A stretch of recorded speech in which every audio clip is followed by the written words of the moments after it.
All right, hello everyone, and peace of Christ to all of you. First of all, my voice is kind of tired, so I will try not to speak for long today. Um, I wish you really a very great time to come for this year, but don't forget, please, that the new year is nothing new. I mean, it's just new day for what happened yesterday. So either we make it for better or we make it worse. And most of the time, we are the one who make the difference. We are the one who make decision, but yet we claim things around us. Sometimes, yes, things out of hand, like somebody have an accident, which is not his fault. So things happen. But most of things happen in our life because we do wrong, and then we blame others for wrong, and even we blame God for wrong. And we say, if God is good, why He let that happen to me? So be aware that you do what you do to yourself. As an example, your health. You take care of your health, you will be more healthy. You eat junky food, you will eat junky. You sit all day, you don't walk, you don't do any kind of activities, you will get overweight. It's not God who made you overweight. It's not God who made you not healthy. It's you. Don't take care of yourself. You smoke, you drink, and then you suffer from cancer or from etc. So be careful. So we wish you really the best. Take care of yourself and your family, and be careful that your body is a temple given to you by God, and take care of it. Now, our topic today is about Allah hands. Now, I choose this picture. Like I found some pictures in the internet for some gods who have hands, many hands. But this is not really the topic. The topic is about Allah have two hands in the right of His shoulder. The Muslims, they are trying their best to avoid what is in their religion. If you notice, a Muslim, Abdul, a kid who debated David Wood, he made a video lately, and we made a comment about it. He said, oh, he said that Allah has parts. Allah is not divided, and we are not saying that your God is divided. But yes, He have parts, and actually His parts are funny. There is tons of videos in YouTube explain Allah hands and Allah foot and Allah shin. And by the way, in case you do not know, I advise you to download them, because the Muslims are flagging those videos which made by Muslims in order to hide what what this teaching bring as humiliation to Muslims. So they are flagging videos, Muslims flagging videos of Muslims speaking about Allah having hands. And like lately I was trying to watch a video of the guy, his name Sheikh Faiz, and I found the Muslims are flagging his video, and they say it's offensive, but the guy is just saying nothing except what he learned about his God. Why the Muslim don't flag al-Bukhari? Hey Muslims, I want you to flag Sahih al-Bukhari. Why you don't flag Sahih Muslim? What about we flag the Quran? Time will come and the Muslim will flag everything around them. Muslims are the same as a bird, the ostrich. When danger come, they put their head in the sand and they say, we don't see, we don't know. They think that it's not there. So my friend, you cannot hide it. The Quran say Allah have hands, the Hadith says Allah have two hands, and they are in the right side, and this is the one who's talking is your prophet. So what about we flag Muhammad too? Shall we flag Muhammad? Hey Muhammad, you are offending the Muslims. Prophet Muhammad, you are offending the Muslims. Shame on you. Obviously Muhammad is not a Muslim. You're welcome, Mr. Kaleen. I'm not sure if I'm saying your name correctly. As a Muslim, you are welcome. We welcome Muslims here. And by the way, we don't hate Muslims, and we don't appreciate anyone to teach hate against Muslims. We love you, my friend, and we wish you a very happy new year, the year of the Lord, the year of Christ. May the Lord bless your family and yourself. But remember, to receive the blessing of the Lord, you have to accept Him. You have to invite Him to your house. the blessing of the Lord will come to our house if we invite the Lord to come to our house. So I invite you as a Muslim to invite the Lord, the Messiah, to your house. And I am no one to speak to you about the Messiah. The Messiah speak of himself. Read the Bible, read the amazing wisdom of Jesus, and compare between the silly teaching of Muhammad and the silly teaching of Hadith and the silly teaching of Allah, and then read what Jesus said, and you will be amazed. Actually, this year is a very good year for me because a lot of Muslims left Islam, and that make me happy. That make me really have a reward, which I really appreciate. All right. Hello. Yes. Christian Prince. I mean, we have spoken for today, yesterday or for 2 days. I have a question for you. Sure.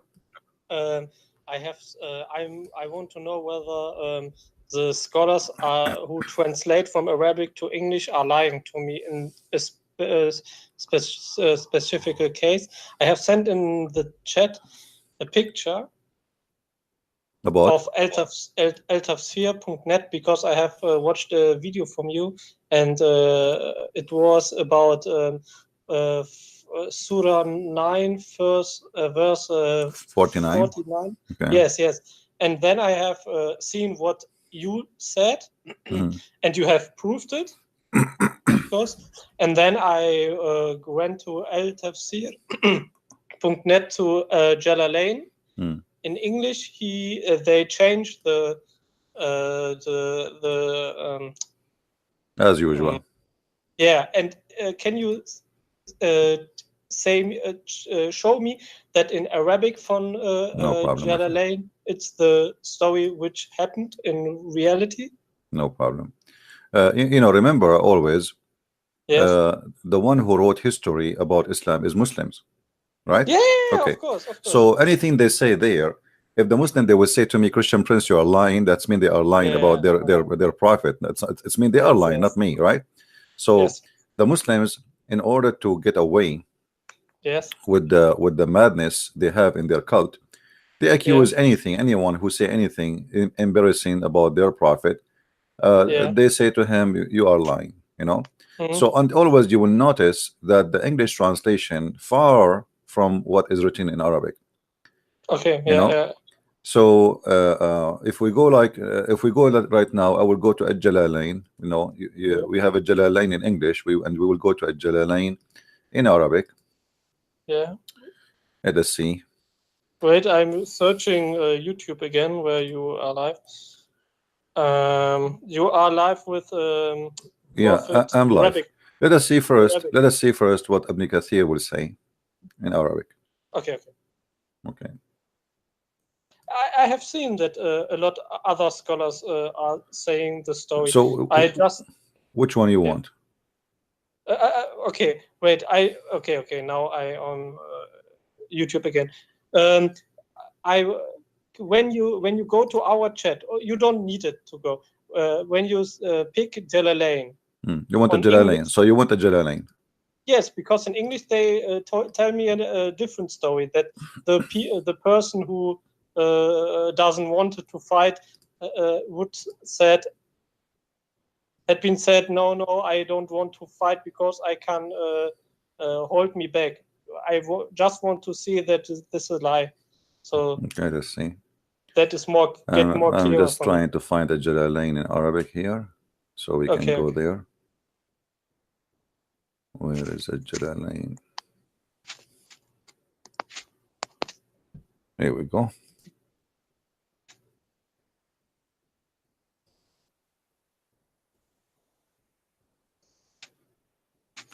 This one is called Hashiyat. This is not a Jalalain. Hold on, let us see. Yeah.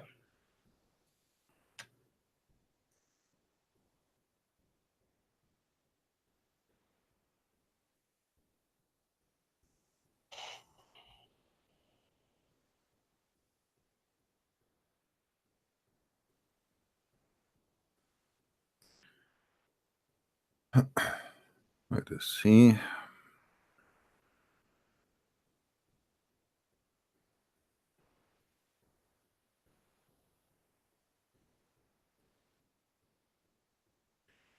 I'm trying to find Yeah, just the relax. Saudi government website. Okay. Because Al Tafsir doesn't have Actually, here the- it should have a Jalalain, but I am not sure why it's saying here. Let us Okay. see. Because this website should have everything. Yeah, I know. But now you don't find it, okay? No, It's the list is big. You know, yeah, you have to go by the I list have one seen. by one. Let us see. تفسير البغوي, تفسير السيوطي, Yeah, تفسير he is alive 1400 القرطبي, الطبري. I don't know why I can't see, but let us see الطبري here, and then we will go and find the Jalalain. Do you see it in red? It says here. Do you see the red? Not yet. اغزوا تبوك تغنم بنات الأصفر ونساء الروم. The Prophet said, attack Tabuk. Yeah, now I see. You know, this is Tafsir al-Tabari. But let me see Jalalain. I know that the story is in the tafsirs. I just want to see how they lie to me. You know what I mean? I chosen Jalalain just not because I wanted to check Jalalain. I just pick someone, and then I pick on English. Yeah, and I want only to see with my eyes that is alive again. In this case, when you say, okay, not in this case, on Arabic they have talked another way too, then I know it. I just want to know whether they lie in this specific case. Right.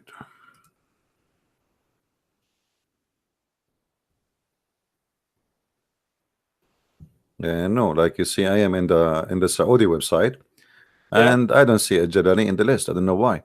See, this is Tafsir al-Sa'di, al-Wasit, al-Baghawi, Ibn Kathir, al-Qurtubi, al-Tabari, and Dais. Here, in this website, I found a Jalalain, but this is like an interpretation of the Jalalain. Okay. I found al-Qurtubi.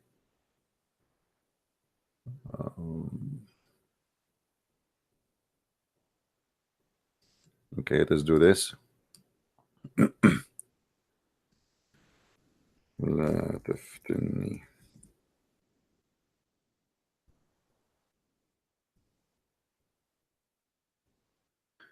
This is why sometimes like it's important to you know, to know the language, because then you know nobody can fool you and nobody can play with the meaning.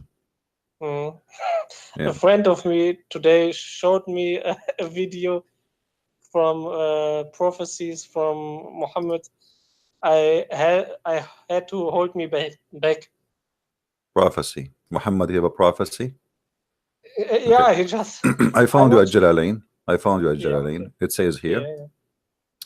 This is Tafsir al-Jalalain. This is islamlibrary.net.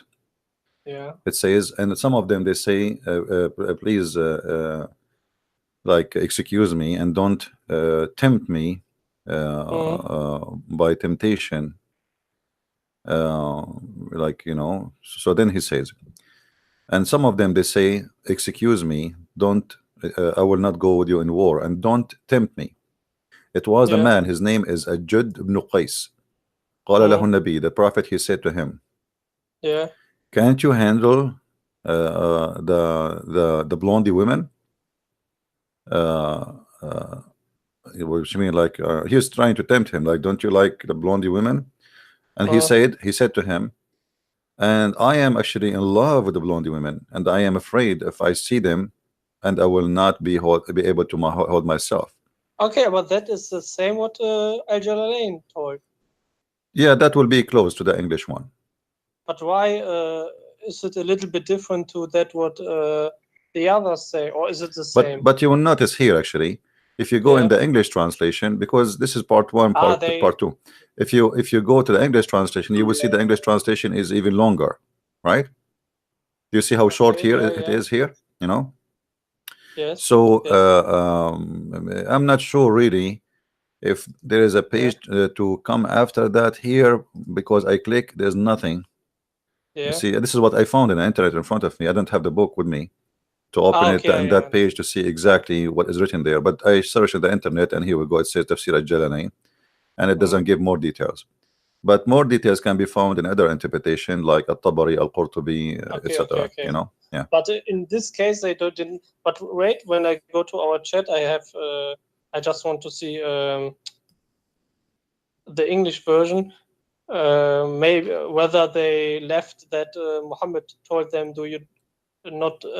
Are you not? Don't want to get the girls?"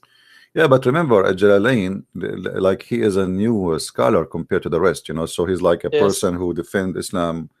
Is not like same as Ibn Kathir. Actually, Ibn Kathir, he came more than 600, 700 years after Muhammad.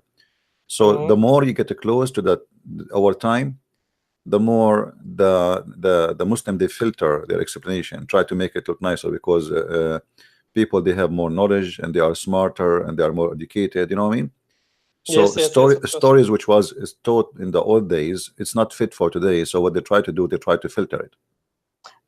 They filtered it in the Jalalain, because in English they left the part where Muhammad told to the other person, "Do you want the girls?" Yeah, here it says in front of me. I can give you the link. You know, you can take it to Google Translation.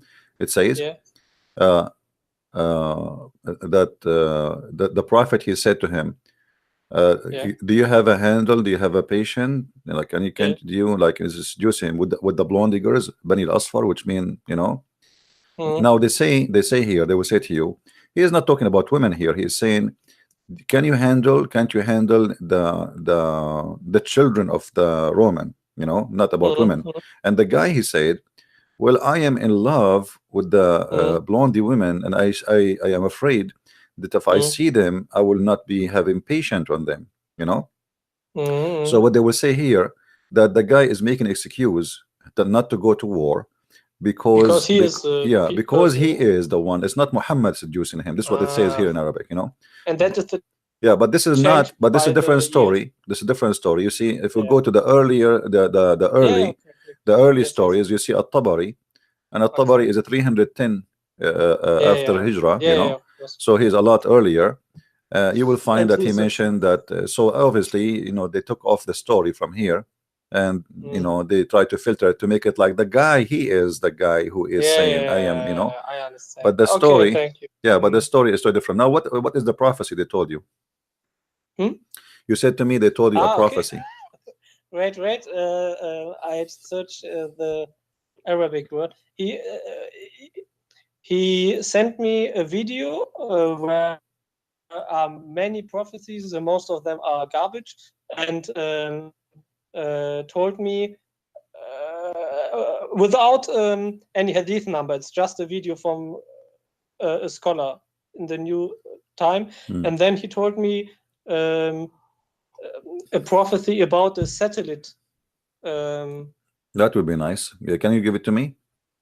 Maybe we can search it in the internet and give me a link so we can laugh together. Okay, wait. I find it. The Arabic word. It is dishes on Arabic. What muwasalat? What is it? Muwasalat. Yes. I will find it. I will find it. No problem, because they have a site for Quran miracles. I can search for it and I can find it. Let me search for it. Yeah, the Muslims, they are funny people, and you know, I mean, when you have a bankruptcy, what you will do? You know, when you have a bankruptcy, you are out of everything. You look for pennies. Yes. But anyway, the Jalalain there, they are trying to say that the guy is the one saying I am tempted by women, not Muhammad saying that. But as you see, the original of the story is different. Yes. Right. Yeah. Let's see the satellite. Yes. Okay, here we go. This is a website. Have all the Muslim fiction miracles. Let's see if we can find the satellite here story.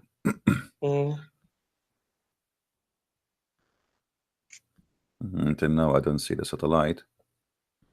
Look like there's no satellite here. Okay, that is a lie, because I searched it too, but I couldn't find it again. He says, from satellite. It's not so important. It's clear for me that it No, just for a comedy, you know. For me, it's not. Also, It's just for love, you okay. know. It's just. Wait. I show you the video. Yes. No, I can, It's a the video. problem I can't play videos because they will flag me for Okay. copyright. You know, this is the issue. Okay. So Yeah. okay, when you couldn't find it, maybe it don't exist. Thank you. No. I'm sure they fabricate, they make it exist, no problem. But It's about dishes. Anything about dishes. Wait. satellite I find dish. no. They interpret dishes to satellite because it's. Yeah, I know that. I know you are talking about atbaq. I know that. Okay.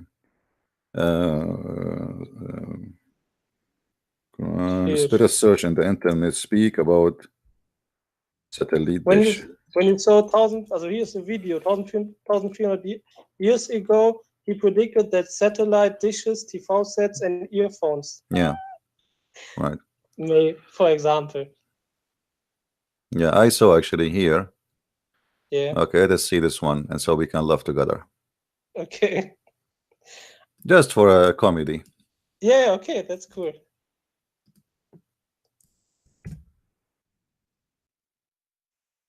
All right, I found this is just an article here. Yeah. Hadith claimed predict satellite dishes. Apologist Hamza Yusuf quoted hadith narrated by Ibn Mas'ud in the chapter of Kitab al-Fitan, and he claimed the phrase tawasul al-atbaq, which is translated as dishes will be communicating constantly. And then he says, as taken from here, which is Lisan al-Arab, the explanation is completely bullshit. Like this is look like this is not a Muslim website. This is maybe it's a Muslim. I don't know, but they are like saying this is stupid. Okay. What it meant by atbaq is a foreigner and those far from each other. Okay, specifically referring to layers rather than dishes. And yes, this in Arabic we say tabaqat, which mean layers, not dishes. You know. And from each other, al-atbaq is specifically referring to layers rather than dishes. In other words, people of different social standing. And if you think miraculous, okay, yeah. And actually, you know, yeah, it's a silly, stupid thing. Anyway, if there isn't a Muslim wanna call me and they wanna show us what if the Quran have a miracle or Muhammad he says something amazing, we would like to hear, no problem. Okay. Yeah, of course. You know, yeah, when I get some ideas, I just tell you because I'm not a Muslim anymore.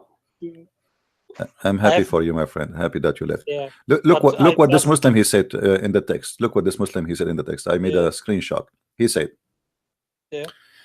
8 hours ago, CP is faking up debates on screen by editing and enacting, and he is no longer believable or trustworthy. CP does not accept invitation from Muslims for debate in public. Note for the attention of the readers. Sami Zattari, this is a Muslim kid, you know, of Answering Christianity, challenged CP to debate, and CP backed down, and he did not accept that debate. I'm here for the last 20 years. Where is the guy? You know, call me. I mean, come on. Let me tell you, my friend, the honor of Answering Christianity, he debated me, and I made him shish kebab. The debate is there, Abdul. So who is this guy? This guy, he right there, he is a kid. And not only that, you find that Sami Zattari, he made an article saying to the owner of Answering, there are a bunch of kids. He's saying to him, please take down all my articles because they are full of errors. and then Osama Abdullah, he refused to take them down because those articles bringing people to read them, you know, but he want people to come to his website. So he himself, he admit that he is an idiot. Anyway, and it challenged to debate, okay, and CP backed down and did not accept the debate. Instead, the coward wanted the debate to be held in his own place, in my own place. Where is that? Even in your internet. Yeah, and act as a moderator, so he could take much advantage of the presence of his Christian friends. I mean, guys, the friends are around me here. We are on the internet, my friend. Since CP has been running away from Sammy, no, running away, Sammy decided to come. You know, let me tell you what this kid, Sammy is a kid, literally as a kid. He posted a challenge for Christian Prince to debate in a website, but he never came to me. It's like now I go and post in a Chinese website, says Christian Prince, I challenge you to debate me, but I never came to call Christian Prince. And by the way, at that time I have a chat room open in Paltalk 24 hours 7 days a week, and everyone can come. I know. Yeah. Anyway, two topics if you want to, just when nobody calls. Yeah. Since a week I only you watching your videos the whole day and laughing my soul out of me. Since a week I just watching your videos and don't stop to laugh. Two topics, if you want to talk a little bit about it. First topic is the most Muslims today claim that the Bible and the Torah is false by the time. Is there a proof of their claim in the Quran, or is it just excuse so that they can call that their religion make further more sense? You know what I mean? Actually, this is absolutely against the Quran teaching, and the Quran confirm that the Quran confirm what is with possessed in the hand of the Christians and the Jews. So here you will see as an example in chapter 2 verse number 89, chapter 291, chapter 2 101, chapter 2 verse number 213. Look how many chapter. All right. Actually no, delete 213. 3 chapters in front of us, at least here. Yes. It says here, and this is the Muslim translation. Read with me carefully what it says. This is chapter 2 verse number 89. Do you see what it says? It's in Arabic. No, in English. I'm showing you in English. Yeah, I have to wait a little bit so it comes. Okay. And when there comes to them and then I can read anymore, book from Allah confirming what is with them, although of all they had prayed for victory against those. That's it. Faith. Confirming what is with them. How you can confirm what is with them, and then you say to us our book is corrupt. Yeah. If Allah confirm what is with us and it is wrong, it's mean Allah is a false too. Yeah, I understand. No. So it after the Muslims can see the Bible and that are many contradictions to their religion, then they told the claim. You know what I mean? My friend, at the end of the day, when a Muslim he accused the Bible to be corrupt, he's talking about the Bible of Allah. Yeah. So what is my problem? I laugh. You know, if a Muslim he want to say to me from now until 10,000 years from now, that the Bible of Allah is corrupt, I laugh. I said, okay, so what my problem? Go ask your God why his book is corrupt, because this is the Bible of Allah. We don't believe in Allah. He sent the Bible. You believe in Allah sent the Bible. Okay, ask your God Allah how stupid he is to the point he sent books he cannot protect. Yeah, of course. So what's my problem? But the thing is, they not even have a point where they can make this claim. You know what I mean? Yeah, but they cannot, and you know, most of the Muslims are copy paste. But as long as the Muslims agree that the one who sent the Torah and the one who sent the gospel is Allah, so shouldn't they ask Allah, why Allah you send the book but you don't want it to protect the book? They say to us, Allah want to protect only the Quran, but this is mean that Allah he's elective in his words. That's mean he favors some words over some other words. So this is not my fault, this is his fault. The book belongs to the author, not to the reader. You know, if somebody send me a book and then this book I find it's corrupt, now is it my fault as a reader, or it's a fault as an author? He did not protect his book, especially if he is divine God. He's not just a man. You see, for me, I have books. If somebody try to play with my books, I can sue him, take him to court, right? So I can still protect my books. This is God who can destroy anyone who want to do something. So why he sent the book and the Muslims saying to us that his book is corrupted? That's additional proof that Allah is weak God and he is fake God. Yes. You know, and this is additional proof that he cannot be the one who sent the gospel. You know, Yes. in different verse in the Quran, it says that nobody can exchange the word of Allah. Yeah, You know, yeah. so how Yeah. nobody can exchange the word of Allah? And then Mm. we find that's, you know, the Muslim themselves, they say it is, you know, the word of Allah is changed. The Quran Mhm. mentioned in one place that the Jews use the word tahrif, but Yeah. it doesn't say they are changing the book or what they are saying. The story Mm. behind that that they change the location of the verses from its places. They displace this place. And if you go into the interpretation, you will see it says they change the interpretation of it, not corrupting the book. You know. Okay. So here, this is the only verse speaking about, and of the Jews, there are those who displace words from their right place. But if you go and see the story, you will see that Muhammad, the Jews, they asked him to be a judge about a woman who committed adultery, and a Jew, he put his hand over the line in the book to hide the word it says stone them, you know. And this is what this is about. He just put his hand there. It's not even changed the equation, you know. It's just he put his hand to hide the sentence. And this is what the interpretation says, you know. So it doesn't say anywhere that really they changed the book. And even if so, here we go. We have this will be contradiction in the Quran, because the Quran says in many places that Allah confirmed what is between their hands.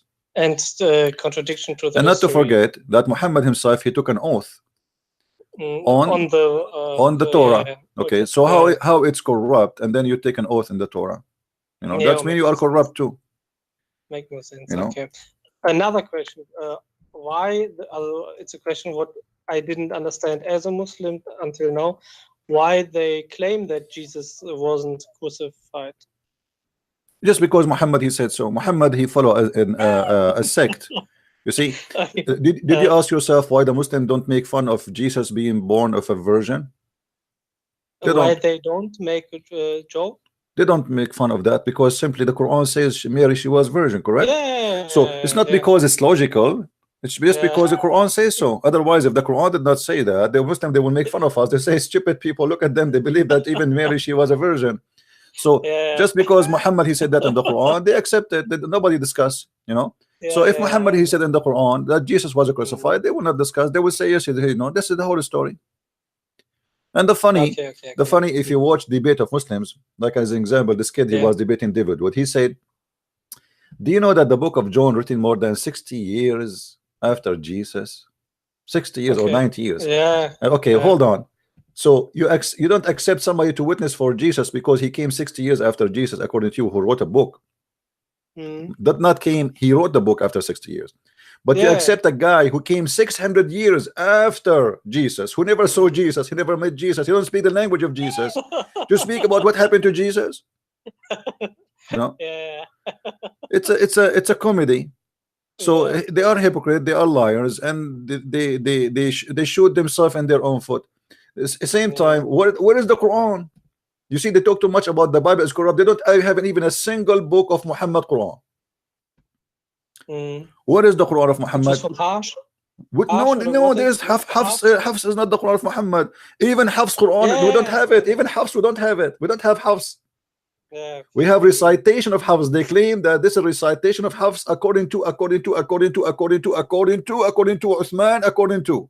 Okay, so according to, but where is Hafs book? Even Hafs does not exist. Even Bukhari does not exist. You know that? Bukhari, the book of Bukhari, we don't have them. The book of the book of Sahih Muslim, no, we don't have them. Those are not Bukhari. Those are, somebody claimed that those are Bukhari.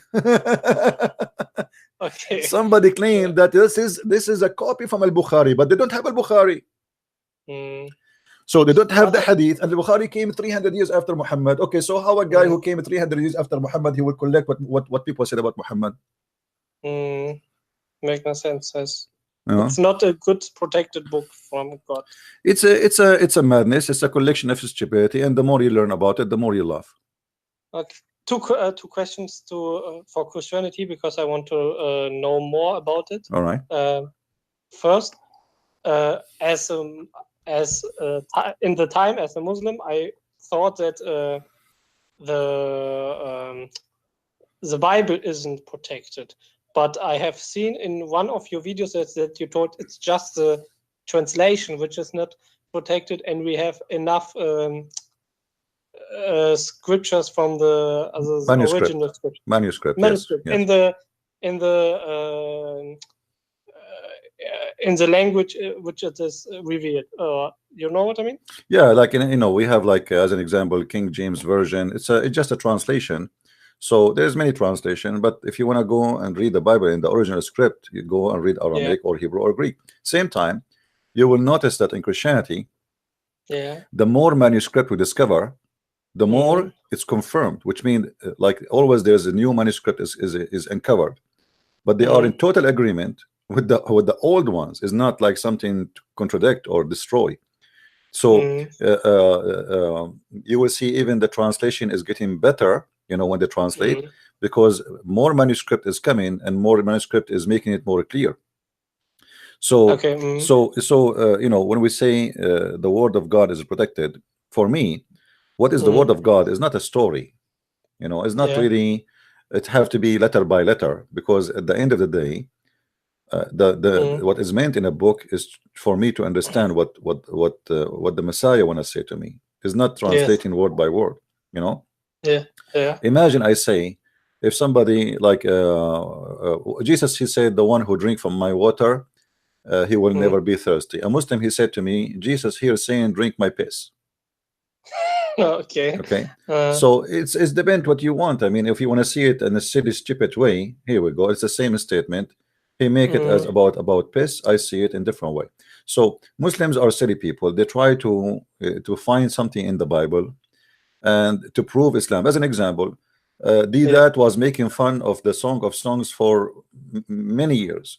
He say it's the book of porn. It's about sex. Do you even read those verses for your children? I challenge you to read those verses to your children. It's the same argument from then we find that him is when somebody told him that Muhammadim in the Song of Songs, suddenly the Song of Songs became holy. Since he said Muhammadim Muhammad is there. No Muslim laugh at Song of Songs. All the time they were laughing at Song of Songs, saying this is the book of adultery. And it's drinking alcohol in this song. My friend, there is a Muslim trying to call. Let us see what the Muslim want to say. All right. Okay. Thank you very much. Okay.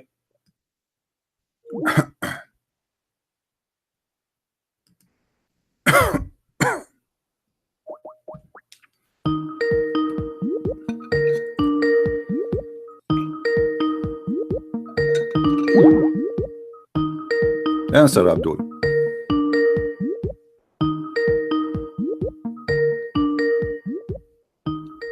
Are you going to answer or no? Hello?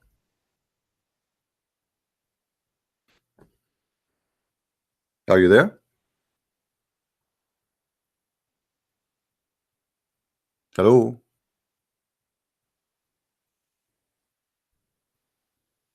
Hello? Okay. Don't open your camera for me, please. No camera. Don't open your camera. Hello? Hello? Yes. Hello? Yes, it's me. It's you. Who are you? Yes. I'm Rahim. Rahim. You are Rahim. Yes. Are you the one who opened your camera for me before? What? Are you the one who opened your camera for me before? No. No. Okay. What do you want, Rahim? What do you want to say? I want you. Are you the one who said to me "F you" just 2 days ago? Yes. Why you said to me "F you"? Are you a gay? No. So why you said to me "F you"? What if you are speaking to a gay and he said, "Okay, let's do it"? I don't know. Okay. So I advise you next time, if you want to say "F you," say it to someone he like it, so you can do it with him. Obviously, you like it because when you say to a man "F you," obviously you like to F a man, and that means you are sorry. Okay, you are sorry. That's good. Okay, what do you want to say to me, Rahim? I want you to translate a hadith for me. I want you to translate a hadith for me. Okay, what hadith is that? Yes. I'll send you. Okay, send me. Have you seen these word counts I've sent you? The link? Is that the link you send me? No. Just I'll send you. Just wait. Okay, but promise me that the hadith does not have fu. Does it have fu? No. Okay, because there is a prophet, your prophet, he said fu, by the way. Do you want to see it? I can show it to you. No. Okay, no problem. How is your dad doing?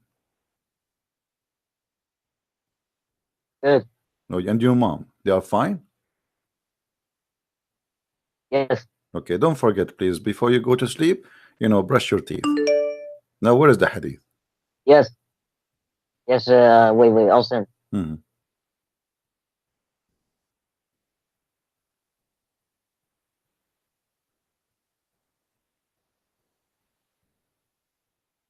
Okay, my friend, when you find it, call me back, because there's some Abdul trying to call me. No. I'll send it. I'll send it. You found it? Okay, that's good. Yeah.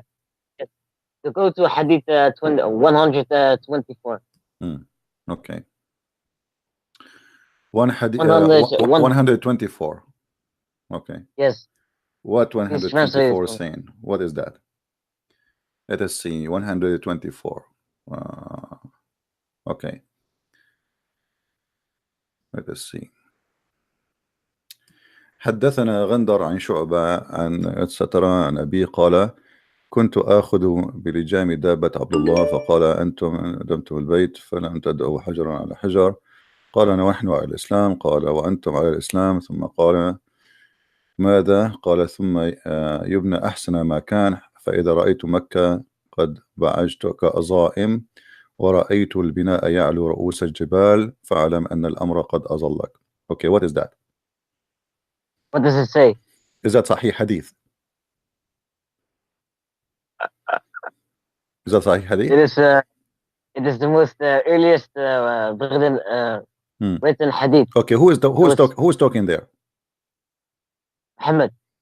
Where it says Muhammad? This Hadith. Where it says Muhammad? Where it says Muhammad? Why you are laughing? Are you an idiot? Where it says Muhammad? Abdul, where it says Muhammad? You are a donkey. At the same time, look what it says. Hold on. He said, كيف أنتم إذ هدمتم البيت? Did they destroy the Kaaba? No. Okay. What do you mean? No? It says كيف أنتم إذ هدمتم البيت? How are you if you destroy the house? And then you do not let a place of a rock on the top of other rock. Did they destroy the house? This is what the hadith is saying in front of you. Are you stupid or what? Did they destroy the house or the Kaaba? Did they destroy the Kaaba? You translate the did the Muslims destroy the Kaaba? The hadith in front of you. This is the hadith you gave me, you idiot. What's wrong with you? This is the hadith in front of me. And first of all, it does not mention the name of Muhammad. Secondly, it says that you Muslims destroy the Kaaba. Did you? No. What do you mean no? No. I agree. The Muslims destroyed the Kaaba many times. You never heard of Al-Qurtubi? Yes. You never heard of Al-Hajjaj? Didn't they destroy the Kaaba? Isn't it Al-Qurtubi? Yes. He took the black stone? Yes. Okay, so the Kaaba been destroyed. Do you agree with that? Yes. Thank you very much. That's mean the story in the Quran is a lie. Because the Quran says if somebody tried to destroy the Kaaba, Allah will send birds to destroy the one who would destroy the Kaaba. Is that correct? Yes. Okay, so Allah is a liar, Muhammad is a liar, and you gave me a hadith to prove that Muhammad is a liar. So why you are happy? No. Can you just translate the whole hadith? I just translated the hadith for you. It says that the Kaaba will be destroyed and you Muslims will destroy it. The Muslims, and you are a Muslim. And then Al-Qurtubi, he destroyed it, and this is true. And then we find that Muhammad in the Quran says, the chapter is called the chapter of the elephant. If an army came to destroy the Kaaba, Allah will send birds F-16, they carry stones and they destroy the one who they are there. Now, same time, here it says, if you see Mecca became shiny and became like with high building, and then you should it's like the judgment day that come, correct? Yes. Okay. That's but miraculous, here, right? but this no, you just prove to me that Muhammad is a false prophet. Hold on, because here we go. The Kaaba is shiny. The Kaaba is shiny. Hold on. The Kaaba is shiny for more than 70 years since the oil came, and the high buildings are there, and the judgment day did not come. So your prophet is a false prophet again. hadith can also be found in the book of Mecca. My friend, no problem. So it's Is the judgment day is here? Here we go. The Kaaba is shiny, and they have you high say- building. Hold on. Have a high building, and yet there's no judgment day. So your prophet is a false prophet. no, he's saying it's near. It's near. Well, he said in the Quran, the moon is split and the judgment is near since 1400 years ago. No, he's saying for Allah it is near, and for us it is very. No, for Allah it is near, and for us. So is it very for far. when Allah he says the judgment day is near, he's speaking to himself? He's saying the judgment day is near for me, not for you? No, he's saying that to you. Don't lie. How many times in the Bible? Abdul, does it say isn't it this is the hadith in Yeah. front of you? Isn't it this is the hadith in front? Hold on. Isn't it the hadith in front of you? This is the moon split. Same is for the time, Mecca. same time. Where is the buildings in the top of the high mountains around the Kaaba? Do we have high mountains around the Kaaba? We have small mountains. They have small hills actually. Where is the high mountains around the Kaaba? Abu Qais? Abu Qabais? It's a small hill. So Muhammad here, the one who fabricated this hadith, even do not know what is in Mecca. What is the high mountain? It says Ya li ru'us al-jibal. What is the mountains in the top of the mountains building? Where are they? I don't know. They don't know. No, you are the one who gave me this hadith, and we will laugh at you until you tell me what do you know. Here we go. It says the high building will be in the top of the high mountain. Where is the mountains which are high around Mecca? How high those mountains? As it would suppress Do we have high mountains around Mecca? buildings, would suppress the mountains. Suppress what? Suppress. Where is the mountains? What is the mountain? Name for me the mountains around Mecca. Jabal Abu Qubais, the one who get pregnant with the black stone. It's a small tiny hill. It's not a mountain. Where is the mountains? You have Himalaya. There's mountains around Kaaba.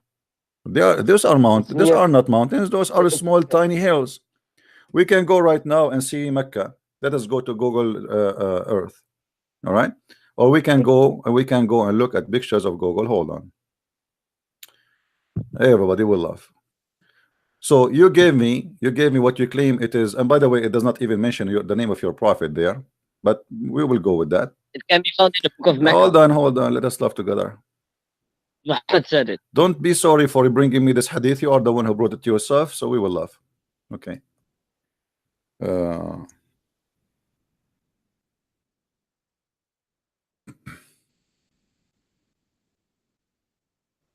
All right.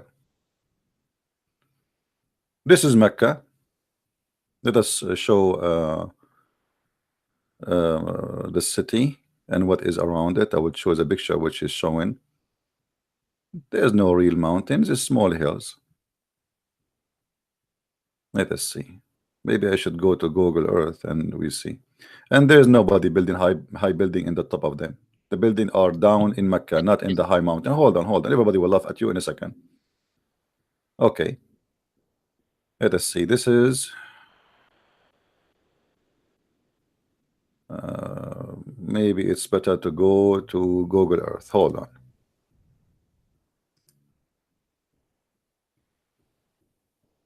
Let us see. Google Earth.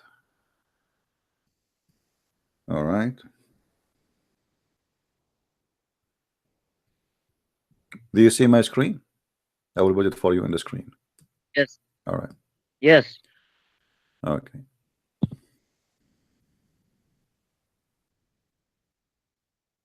By the way, have you seen my posts? My friend, I My don't see messages I don't see you, all in of the you. morning. I cannot see you, all of you. Why? Because you are too short. I don't know. Now this is Mecca. Look with me in the screen. Let me show you the screen. Okay. Where is the mountains around Mecca? Do you see mountains? I'm not seeing it yet. Well, this is the screen in front of me. This is the Kaaba. Yes, Where is the see. mountains? There is small tiny hills. They are not mountains. And where is the building in the top of the high mountains? Where we can find them? It says the buildings would suppress the mountains. The what mountains? There's no mountains. Those are small tiny hills. They are not mountains. It's a small desert. There's no mountains here. Where the places where it's high, we can say it's high. It's far away from the Kaaba, and there's no buildings. Here we go. As an example, this one. You can tell from the pictures. The buildings are down. Do you see the buildings? Here we go. They are down in the valley. They are not in the mountain. Mecca. No, the buildings of This is Mecca, my friend. This is Mecca. This is Mecca. Here we go. You see, all the houses are down. Okay, now, so now you prove to us that your prophet is a false prophet, because he predicted if buildings are high in Mecca, this will be the judgment day, and the buildings are high in Mecca since more than 50 years ago. So this is a big fat sign, big fat lie your prophet he made. You have to admit now. No. So where the judgment day? No. Where is the judgment day? It's coming close. When? Muhammad even says that the Arabs would build tall buildings the Arab have high buildings since long time ago. You never saw the pictures of Yemen, my friend? Don't you know Yemen? You never heard of Yemen? Don't you know Yemen? Hold on. Don't you know that Yemen? Do you want to show you the buildings in Yemen? Building in Yemen are high buildings long time ago. So there's nothing new. The Arab, they build high buildings since long time ago. In the time of Muhammad, before Muhammad, thousands of years before Muhammad. Have you ever heard of Dubai? Abdul. Muhammad says will be competing who can build the tallest building. Okay, let me show you the hadith, because this hadith proved again that Muhammad. There's thousands of. Okay, hold on. No, this hadith, the one you mentioned to me about you said Dubai, right? Okay, here we go.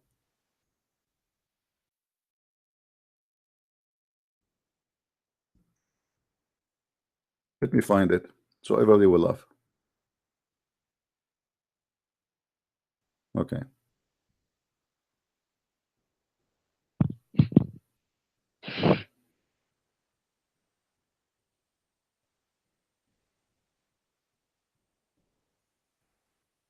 There we go. This is the hadith your prophet he mentioned. It says here, the judgment day will not come until the following things. Read with me carefully. The hour will not establish until two big groups fight each other, whereupon there will be great number of casualty on both sides, and they will be following one and the same religion and doctrine. That's mean there is a group that will be victorious, and there is only one religion in the whole world. And then second, tell about don't shut up. This is your prophet say, respect your prophet. Tell shut up. Tell about 30 Dajjals, liars. 30 Dajjals. There's 30. There's 30 Dajjals. Okay, hold on. And each one of them, hold on, Abdul. And each one of them will claim that he is Allah. And shut up. And each one of them, he will claim that he is Allah messenger. Let us continue. Then hold on. Till the religious knowledge is taken away, so no Muslim will be left, no scholars will be left. All Muslims have no scholars. There's no Muslims. All Muslims are gone. Shut up. Earthquake. Hold on. Earthquake will increase. Shut up. Time will pass quickly. Affiliation will appear. Al-harj, which means like people, they will start killing each other, etc. They will increase. And till the wealth will be abundance. How wealth will be abundance if people are killing each other? That will be funny. So abundant that a wealthy person will worry lest nobody should accept his zakat. Hold on. Okay, hold on. And whoever will present, shut up. Let me read, man. Respect your prophet. And whoever will present it to someone, that person whom will be offered to will say, I am not in need of it. So time will come that people will not need money. That is heaven, my friend. This is fiction. How the world will go in chaos, how people they will kill each other, and then people will not need money. Okay, continue. That's law. Tell the people complete, just shut up. One under construction, high buildings, but we have high buildings since long time ago. Tell a man when passing by a grave of someone will say, would that I were in his place. He wished that to be in his place. You know how there's people they not need money no more, and yet people will not wish to be in the grave. And then until the sun rises from the west. So your prophet he claimed that the sun will rise from the west. So when the sun will rise, the people will see rising from the west. They will all believe, embrace Islam. But that will be the time when Allah said no good will be due to any soul. So which means will not accept to accept Islam no more. Now hold on, this is the hadith in front of you. All right.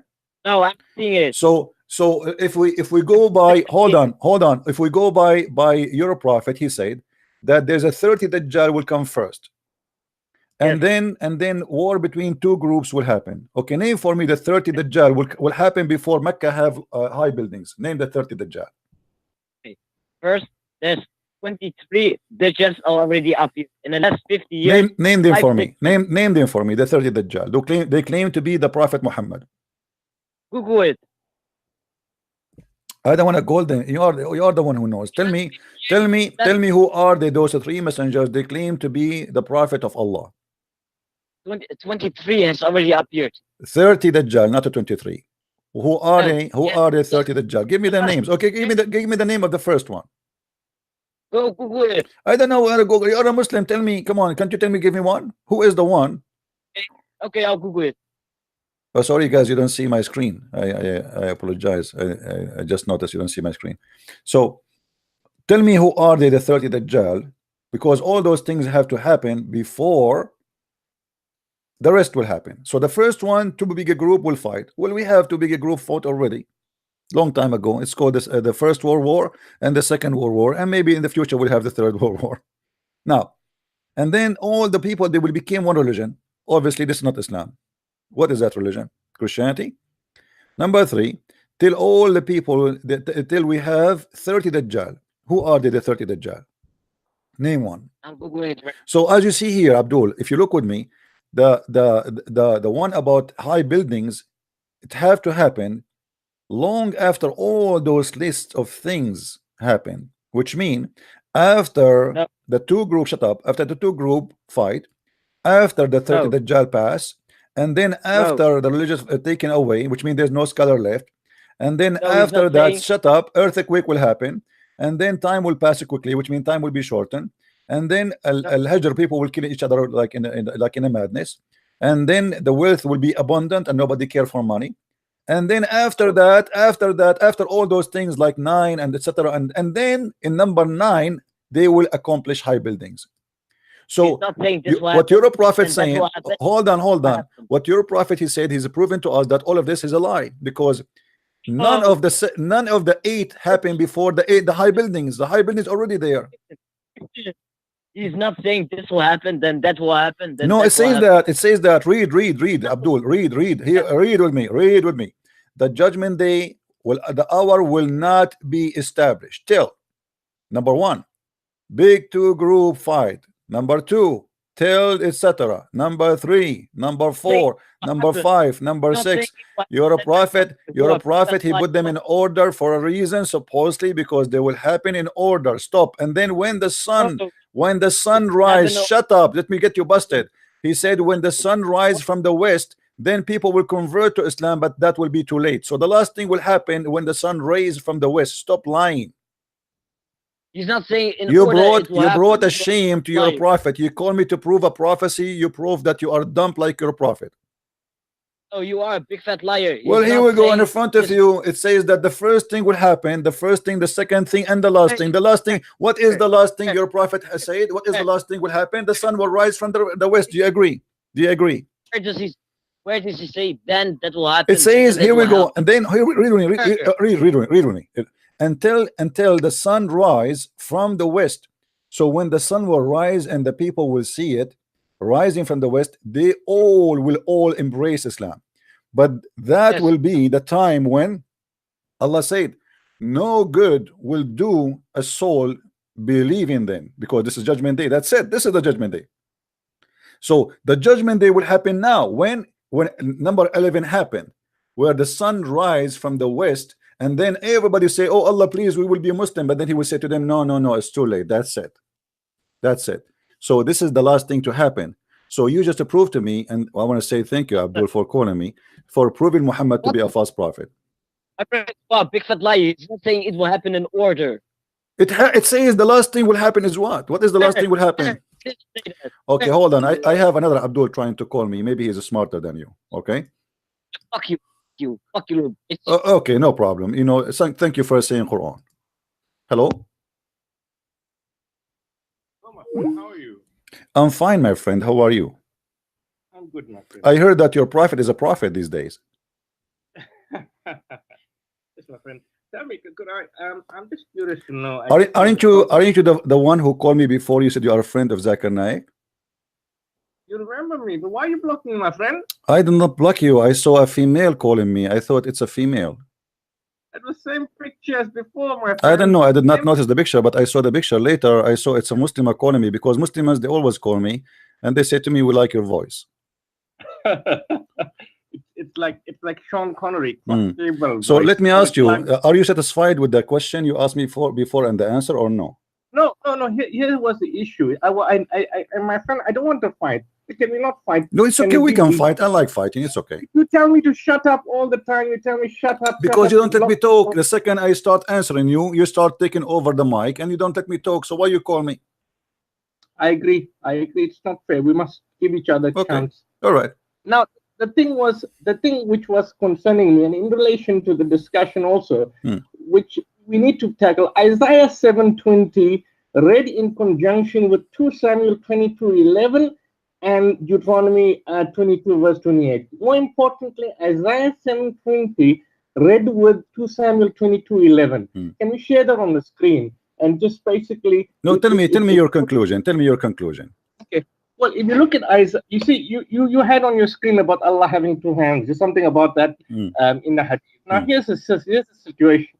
When we talk about anthropomorphic descriptions about God, it is worse in the Old Testament. For example, in Isaiah 7:20, it says that in the same day, God Yahweh shall shave with the razor that is hired by them beyond the river. He will shave your head, and he will shave the legs and the private parts, according to the New International Version. Now you check up. I'm not lying. In the New International Version, it speaks about Yahweh, describing him as shaving the legs and the private parts of a person. If you take that into conjunction with okay, and how the Christian explain, and how the Christians hold on, and how the Christian explained that to you? Be honest with me. Well, okay, I'll be honest with you. The vast majority of Christians that I've asked and questioned have had no explanation to this, because clearly this is a ludicrous, stupid. It's stupid. It presents Yahweh going around shaving people's heads and shaving people's legs. So if you're going to criticize Islam, what's in the hadith or what's in second, no, you can't criticize. No, we can't criticize. No, you see, when I show you something stupid in your religion, I go by your interpretation. I don't fabricate my own. Okay. I accept the point, but when I accept the point, you can criticize Islam, and you have the right to do that. But when we find more rubbish descriptions about Yahweh in the Old Testament, then what do we do? First of all, when you say rubbish, that's your rubbish understanding. Well, I can say the same thing for you. It's your rubbish understanding of Islam. No, my friend, no. This is not up to you. We can go right now and we can see any commentary about what this verses mean, and you will see that you are wrong and doesn't say what you are claiming to say. So what you Muslims do, you fabricate your own interpretation and you claim your own claim, but you cannot prove what you claim. Now, I want to ask you, can you show me one interpretation agree with what you said to me? I can show you many. If you look at Peake's Bible commentary, if you look, for example, at the King James Version, but more particularly Peake's Bible commentary, it concedes that there's an anthropomorphic interpretation of God. Hold on. This is the interpretation. This is the interpretation in front of me. Where in front of you? I just I did search in Google. I did not even read the article yet, and it's in front of you. Show me where in this article it says what you said. No, I get the original. I've got the Bible. I can't show you the Bible. You have to prove what you said to me. Okay, hold on.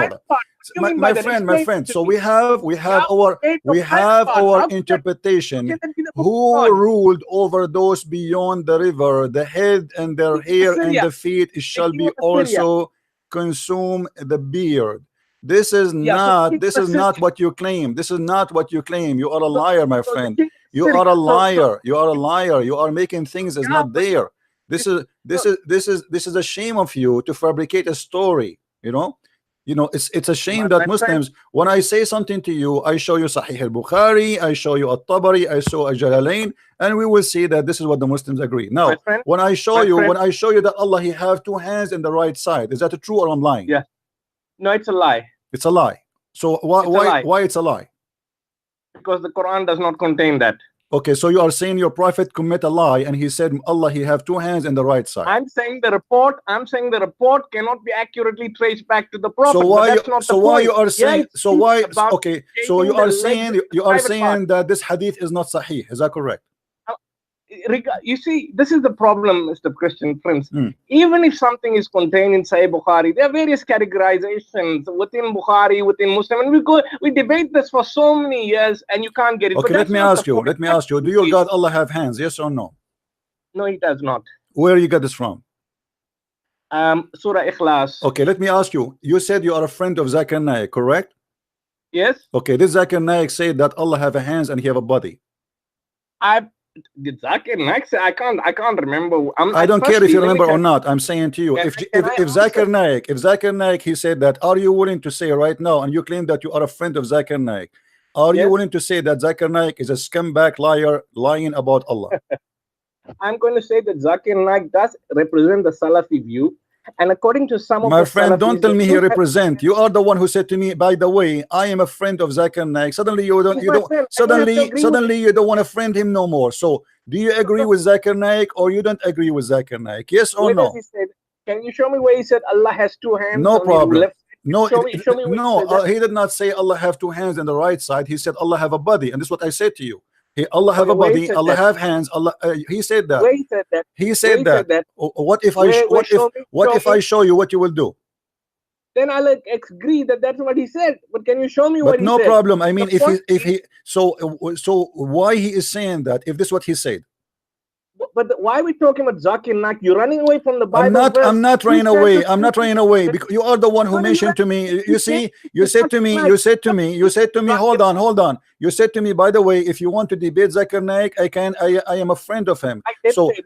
are I you said that. okay? So are you better than Zakir I Naik said in that- knowledge? I When gave when you- you mentioned to I me, gave when you you position. when you mentioned to me that you are holding the skirt of Zakir Naik, if Zakir Naik is not Yes. a scholar for you, why you are mentioning his name to debate I me? never said he's not a scholar. I never said he's not a scholar. I'm Okay. saying I could have So, arranged a debate with you. That's I gave you good. permission. That's good. I gave you So permission. Zakir Naik, okay, let's go back to zero. You said Zakir what the Naik, he Prophet said, Yeah. Zakir Naik, he said Allah has hands. Are you against that? Did he say that? Can you show me where he said that? Okay, hold on. Okay. But what about God shaving people's legs in 2 Samuel? This is not what it says. That's not. This is not. This is not what. Read the interpretation. Don't waste my time. Don't waste my time. Don't be a liar. Don't be a liar. I showed you the interpretation. You are official liar like your prophet. So Hold how on. does God use the Hold on. Shut up. You see, this is why I blocked you before, because you talk too much. You talk too much, but you say nothing. Hold on. I want you to promise me. I want you to promise me in front of everybody. If I play for you Zakir Naik saying what I just said, are you willing to say Zakir Naik is a deceiver? I'm willing to say that Zakir Naik is wrong. What do you mean wrong? He's lying or he is wrong? Wrong in terms of his understanding. That's what I'm willing to say. So I mean, why you must I are call him willing to scumbag? say, Why must okay, you okay. insult Are people? you Why willing must to I give me? insult Are you willing to give me your real name so we can put it under the video? Says the guy, his name, etc. He is a friend of Zakir Naik, saying Zakir Naik is wrong. Are you willing to do that? Zakir Naik knows who I am. He knows my voice. So I don't have to No give my problem. name. So why you don't give your? I mean, Explain. you are a Pakistani boy, and you are, you are not worried, right? I can put it on writing. I can put it on writing. There, If Zakir Naik Shut said up. that, Shut up. I can Shut tell up. you- Shut up. Let us play Zakir Naik. Shut up. Always tell me shut Shut up. up. Say him. Allah, I would like to see. You So- shut up.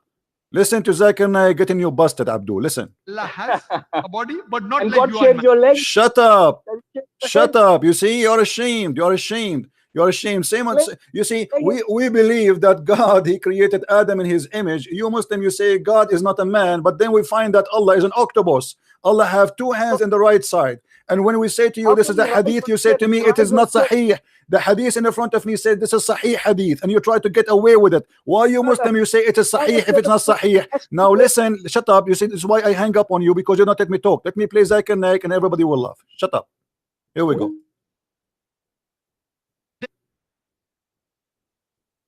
There, we will crave to see the wajh of Allah.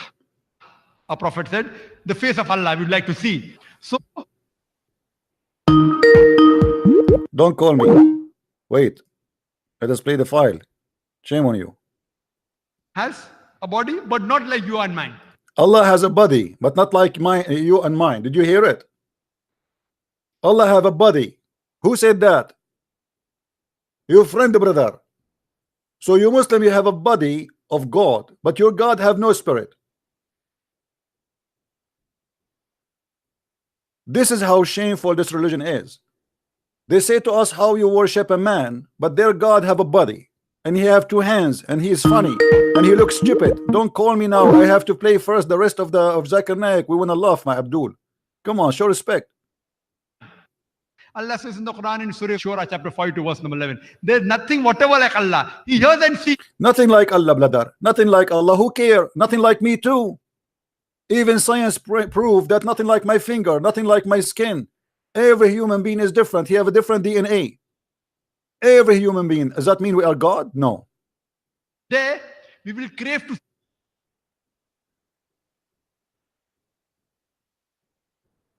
I'm not sure why the file is frozen.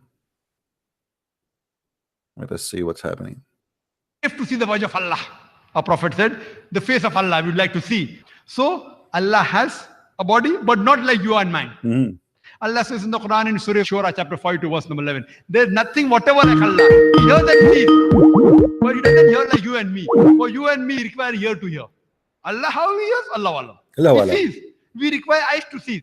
Allah, how does he see? Allah alam. So we showed you the other scholar who says yes, Allah have eyes. Remember, Allah have hands, Allah have eyes, and this is all what the Muslim scholar they say. And now we show you that Allah have two hands on the right side, and the Muslim try to deny it. But this is what it says, Sahih. It says Sahih. This is not a weak hadith. So you claim that this is not a true. Zakir Naik got you busted, and here's your friend. And then Zakir Naik continue and says, Yalla, yes, Allah have a hands. Yes, let us hear what he will say about hands. So Allah is there. He has a form. How it is? Allah alam. He has a hand. Yes, Quran says that. He have a hands. Yes, Quran says that. Do you hear it? He have hands. Yes, Quran says that. He have hands. How we know where the hands of Allah located is not from Zakir Naik. Zakir Naik himself, he will read what Muhammad said. Who is Zakir Naik anyway to teach us where is Allah or who is Allah? He will learn from his prophet. And this is your prophet saying that Allah, he have two hands, and both of them they are right hands. So in order to avoid the madness and the stupidity of this cult, you say to me this hadith is not accepted. Since when? Doesn't say in the same screen I'm showing you, it says Sahih.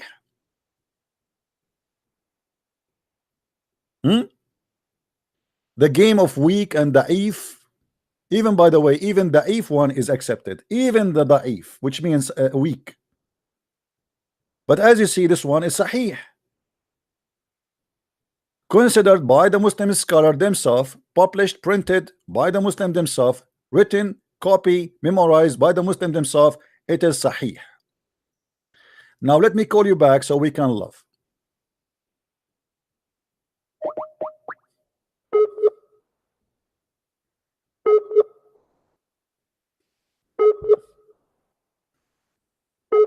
Answer, Balbula.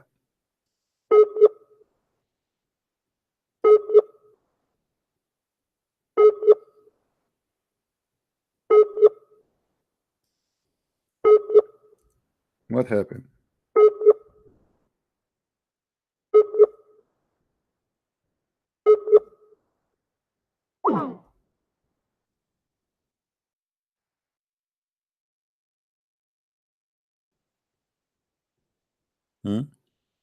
What happened? Your internet is bad now? Zakir Naik is, he cursed you? Let me call you again.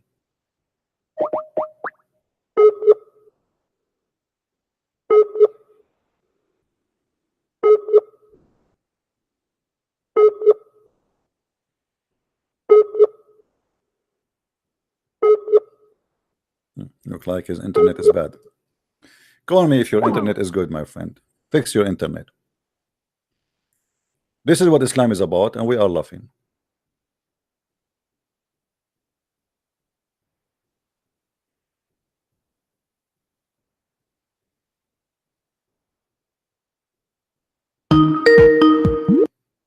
Hello.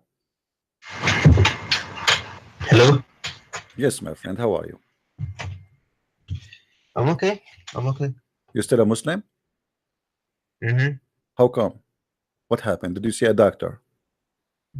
No, come on. Okay, what do you think about Allah having two hands in the right side? No, I don't want to discuss this right now. It's not up to you, my friend. This is our topic. We can't change the topic just because this is not a grocery store. You grab whatever you want on the shelf. So what do you want to say about Allah having two hands in the right side of him? Do you think Allah have a birth defect? Hey, show me where it says he has two. It's in the front of hands. you. This is the hadith in the front of you, my friend. Go ahead. Okay.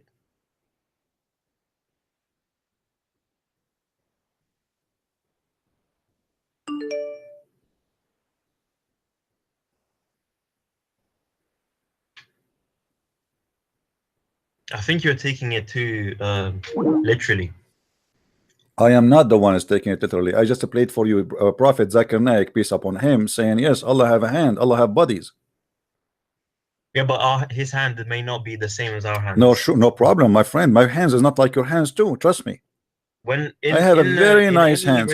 Actually, you know, I got a job just to you know, to work as a handyman. That's why I have a nice hand. Does that mean I am God? In any religious book, and that says that my friend, all your scholars, agree that Allah have a physical body. Allah have a physical body. This is your prophet saying that, my friend. Okay, let me ask you. Did your prophet did your prophet says that Allah have a shape? Yes or no? Have a what? Shape. Shape? Yes, it does. Okay, what shape? What is the shape of Allah? I don't. It doesn't say it has a specific shape. It just says he has a shape. It can change. So now we agree, me and you, that Allah have a physical shape. It can come in different shapes. What does that mean? God, what so was he that? can do whatever. Did you watch the movie? It's called the Transformer. Yeah. Okay, your God, Allah, the Transformer. What is that? So what is your problem with the God changing? Well, my shape? problem is not that. My problem that your God, Allah, is not a spirit, and He have a physical being, which means He's dead. How He is a body, but yet He don't have a spirit, which means He don't have a life, because the spirit is about having a life. So your God. Where does it say He doesn't have a spirit? See, here we go. Muslims. How old are you? 17. You are 17. You want me to believe you? I'm being serious. Huh? Yes. You are 17. Yes. Okay, let your dad call me. Let us call the older guy, the Pakistani boy.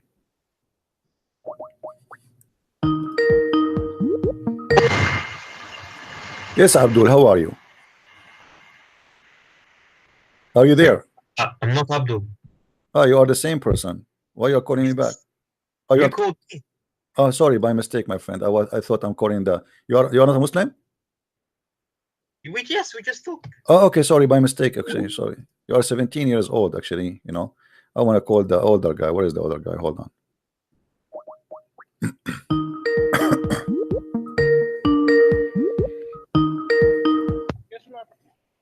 Hello, my friend. Okay, so did you hear your brother Zakir Naik, your best friend? Did you take lunch and dinner together with Zakir Naik, or you are making things up? No, at all. You can ask him. He was in Dong. What's your name? I want to ask him. What's your name? I want to ask him. I must give my name. Why not? Why not? Is that a secret? I cannot show my face because I am like Allah.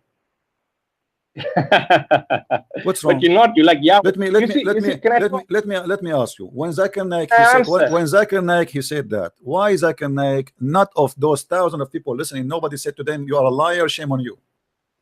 Listen to me. Can I basically answer something? Okay. There is an interpretation. But you cut me. You shut up. You tell me shut up. No, I caught you only when you are trying to take over me. I don't let me talk. You ask me a question, you don't let me answer you. So go ahead, I'm listening. Why Zakir Naik he said that? And why you Muslims don't? Why you Muslim you bring him a TV station to teach your children wrong? If he is wrong. You see, yeah. You see, can I answer? You see, sometimes when you ask a question about a Muslim asks you a question about Islam, you answer them from the Quran. A Muslim asks you a question about Christianity, you answer them from the Quran. Now, similarly, all I can say is you're asking me now about the shape that we have.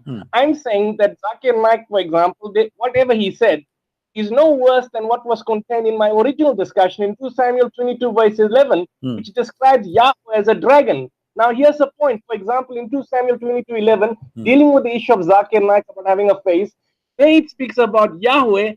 Smoke came out of his nostrils and devouring fire with his mouth, and he flew and he rode over a cherub. Can you keep your mouth a little bit from the mic so I can understand you, because your voice is coming muffled. I can't even understand what you are saying. Can you keep your distance? Okay. Can you hear me now? Yeah. Yeah.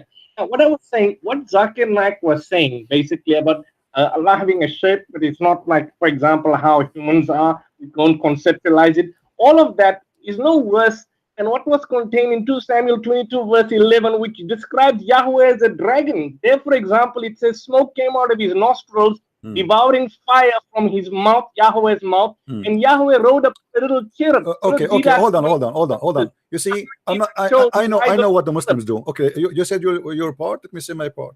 Let me say my part. First of all the interpretation you give us is false and fiction does not exist. People, that is your Bible. What is the Bible? This is in the Bible, yes, but this is not what you are saying. You are a false man. If we go and read the interpretation, we will see something different. The same as you said to me about the Rosa. You are a fake man. You Muslims, you have no dignity. How come you can put it? The point is, when I speak about your God, I show you what you Muslims says about your God, not what I think. So when you speak to me about the Bible, you say what you think about what the Bible says, not what we think. And shut up. Hold on. Let me talk afterwards. No, I heard you. Now, when you're a prophet, he say Allah have two hands in the right side. I want you to get your prophet busted. Why Muhammad he said that? Yeah. No, but that cannot be the point you're trying to understand. For example, many of the Mufassir, Ibn Hajar Asqalani. You heard of Ibn Hajar Asqalani? I heard him. Yeah, we used to be together in the school. What about him? Ibn Hajar Asqalani was the commentator for Sahih al-Bukhari. You never even heard of him. He basically goes and explains. Ibn Hajar Asqalani, have you never heard of him? My friend, if I show you, okay, you've never heard of Ibn Hajar. Abdul, if I show you, okay, let me ask you, in a second I will get you busted. If I show, so do you accept Ibn Hajar al-Asqalani interpretation for anything you like? Can I explain my point? No, don't explain. No, you just mentioned to me Ibn Hajar al-Asqalani. So can we prove? Hold on. Can we use Ibn Hajar al-Asqalani and you accept whatever he say? Yes or no? Can I answer? Please don't shut me down. No, I'm not shutting you down. You are the one who mentioned to me a name of a scholar. I'm asking you, do you mention his? Hold on, I'm saying to you, do you accept this scholar to be your guidance of scholarship or no? Ibn Hajar has basically been accepted as a mainstream scholar, but a lot of them use Israeliyat. You must understand that the commentators were writing now Ibn Hajar al-Asqalani is a Jew. Here we go. He used Israeliyat. So when you want, he is a Jew. When you want, he is a Jew. When you want, you just said that Ibn Hajar al-Asqalani. Shut up. You see, you don't let me talk, man. You see, guys, the cowardness. He just mentioned to me Ibn Hajar al-Asqalani. He said you never heard of him. I am the one who taught Ibn Hajar al-Asqalani. He is an idiot like you. And when I say to you, do you accept what this guy he say? Suddenly you said to me, oh, he used sometimes Israeliyat, which means he used the Jews' speeches. He's a liar. So he is a truthful when you want. He is a Jew when you want. Hypocrites. Did you hear about Ibn Hajar al-Asqalani? Yeah, I heard about him. He's a scumbag. I can show you things he said, you will die laughing. So again, Mr. Ibn Hajar al-Asqalani, do you accept Ibn Hajar al-Asqalani or you don't? I do. So whatever he say, you accept? Not this. I have my right to. He's not Quran.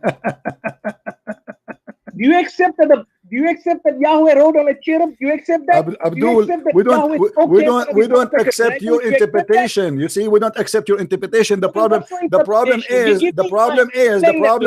you yourself, you don't accept the interpretation of your own scholars. This is the problem. You mentioned to me a scholar, but you don't want him no more. Okay, what's your interpretation on 2 Samuel 22:11? What's your interpretation that he rode on a cherub, smoke came out of his mouth like a dragon, and he basically flew over the winds, God Yahweh. I mean, how can this particular description be that of God? First of all, the same as I showed you the interpretation for the first one, we can show you the second interpretation, and people will laugh at you. Secondly, no, prove it. Oh, no, it's not about prove it. You see, let me tell you what you do. Let me tell you what you do. You are trying to avoid the madness of your prophet, speaking about your prophet, your God have two hands in the right hand. You try to make it switch about the Bible because you're ashamed of this.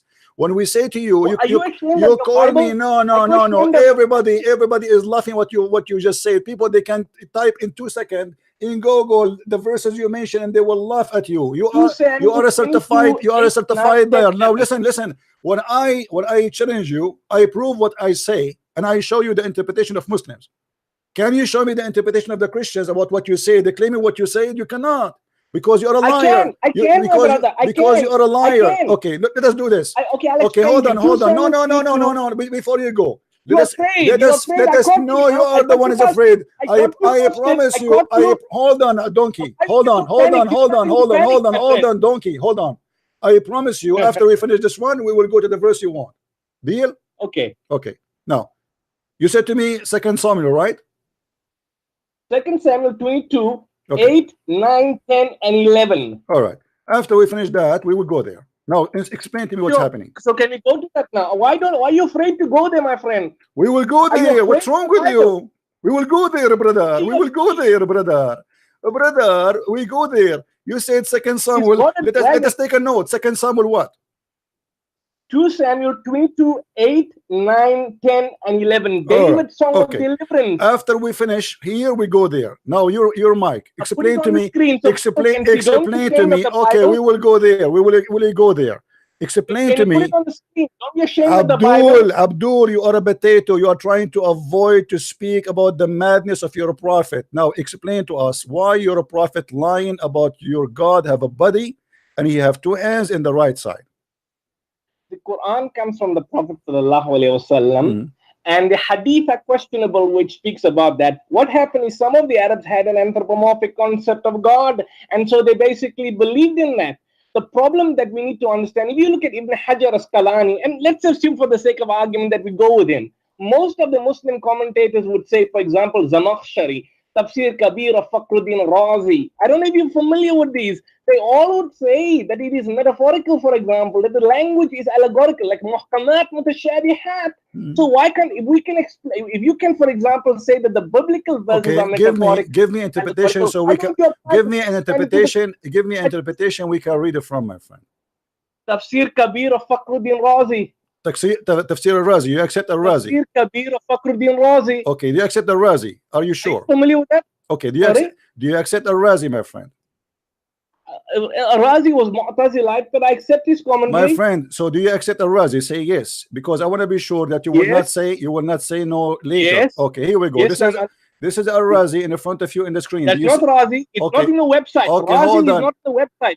Razi is a website. What I will do, I will jump in your lab. What's wrong with you? What do you mean Razi is not a website? It's a book.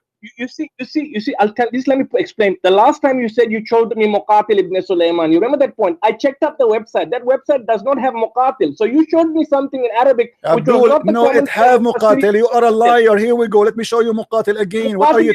Shut up. Muqatil is here. Here we go. Hold on. You are a certified liar. Now you said to me al-Razi, you cannot take it back because I'm going to make you ashamed of al-Razi. Tafsir Kabir. Show me Tafsir Kabir. Tafsir Kabir. This is Tafsir al-Kabir in front of you. Show me. Where is it? I don't know. Where's the proof? It's in the screen. Do you see it? Do you see it? Do you see it? Do you see it? Hold on. Is it وَمِنْهُمْ مَيْ Abdul, Tafsir Jamil? Do you see Tafsir al-Razi? Do you see it in the screen? Yes or no? Can you highlight? It's not clear on my screen, my brother. Wait, وَمِنْهُمْ مَا يَقُولُ أَنْذَرْ. No, don't read it. I did not go to any verse. But do you see it says Tafsir al-Razi in Arabic? Yes or no? No. Just highlight it. You highlight normally. Show us. Here. Do you see it? Tafsir al-Razi. Yeah, but wait. Highlight it.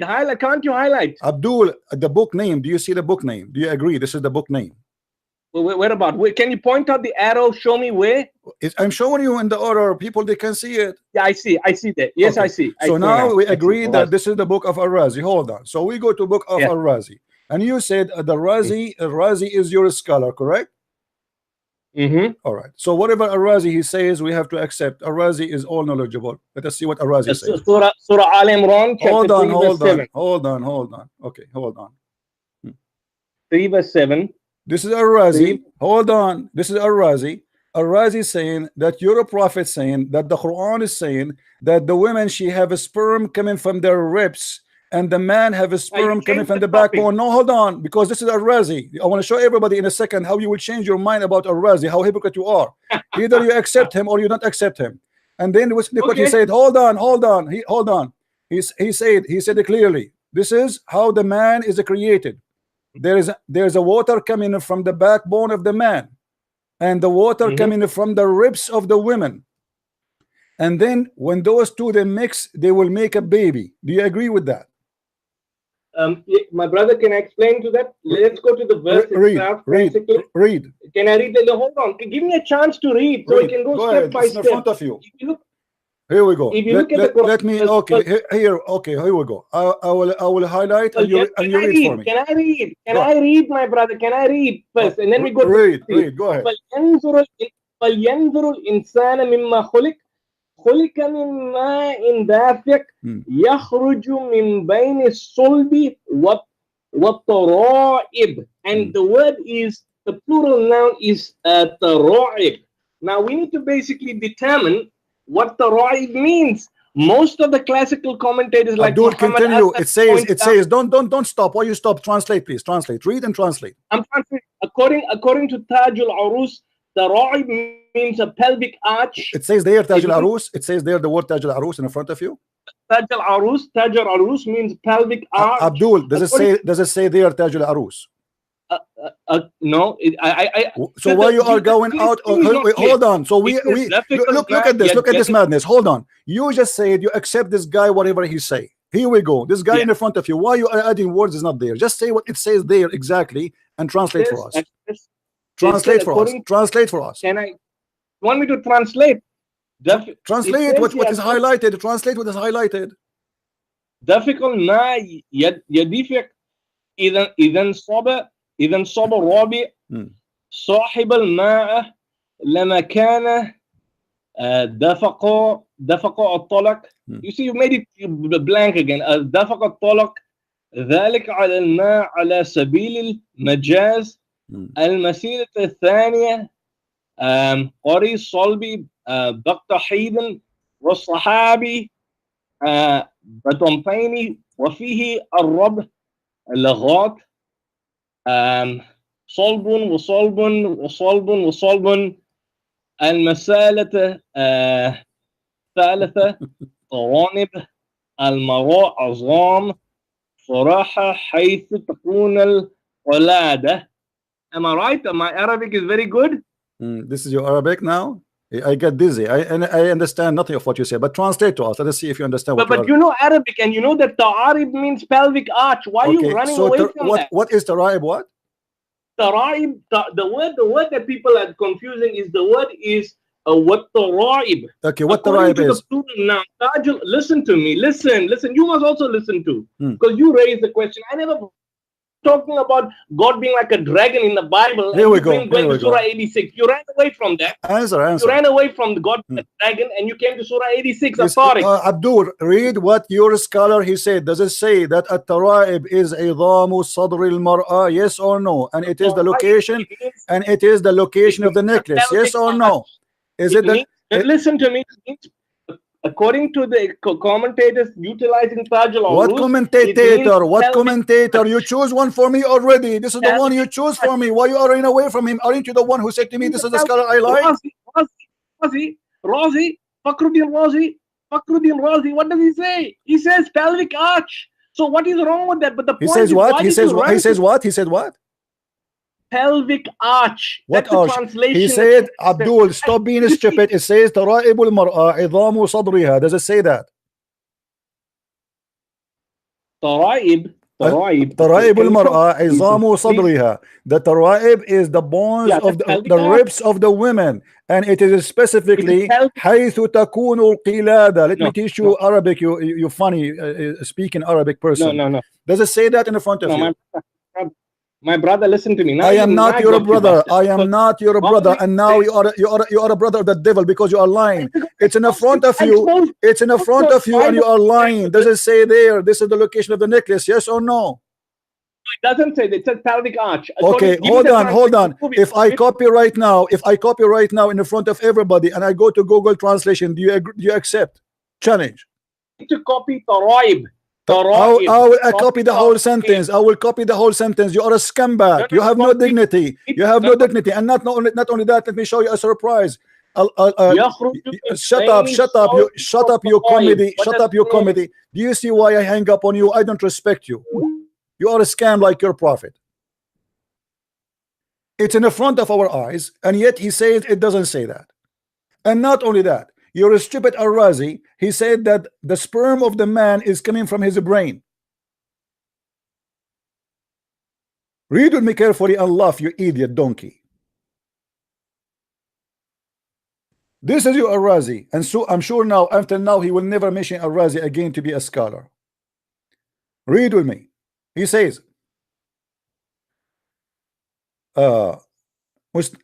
he's trying to explain why he want to say that the sperm is coming from the brain. He says the many come from nerves, or let us say a tube, which is for the sperm, which is go around itself next to the two eggs, which means, like, I think he's saying the balls. And then he says, and if they mean that the sperm is coming from there, that is stupid. This is da'if. He don't agree with it, because the advance or the sense or the logic says that this cannot be true.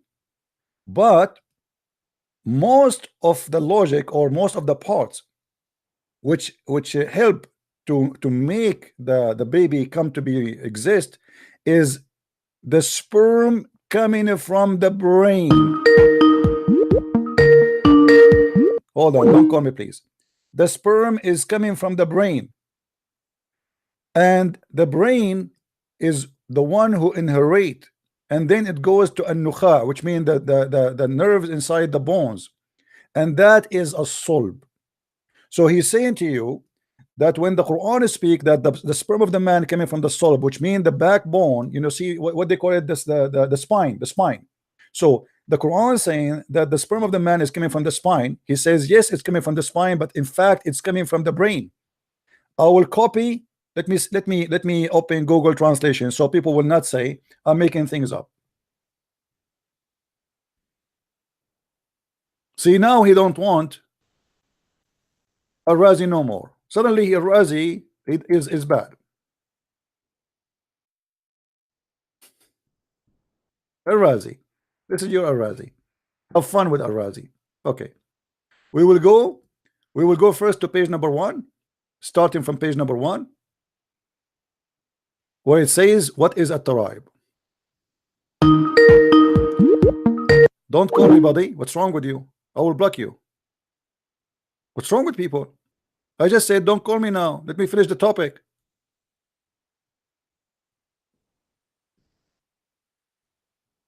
Copy. Paste. He said to me, Taraib does not mean bones. This is what it says in the front of you, you donkey liar. And I'm sure some Christian, they will send me now, say, why you call Muslims such a thing? Read with me. For sure here translation is not correct. It says ترائب المرأة عظام صدرها حيث تكون القلادة. So the taraib is the bones of the women. Where are the breasts and where is the location of the necklaces specifically? And this is exactly copy paste from your scholar Al-Razi. Now we go to the page number 2 so we can see more comedy. Oh, before we go to comedy number 2, he says here that the prophet, he says, إذا غلب ماء الرجل يكون الولد ذكرا. If the man have orgasm first, the baby will be a boy, and the boy will look like his father. And if the women have orgasm first, the baby will be a girl, and the baby will look like the mother. Let's see if we can find this in the hadith. in English.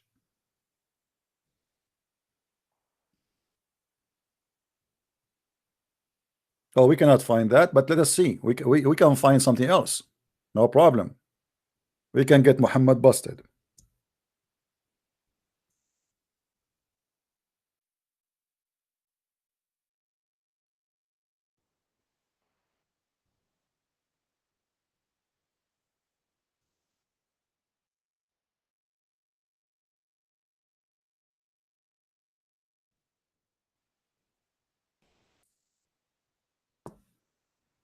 Let us see.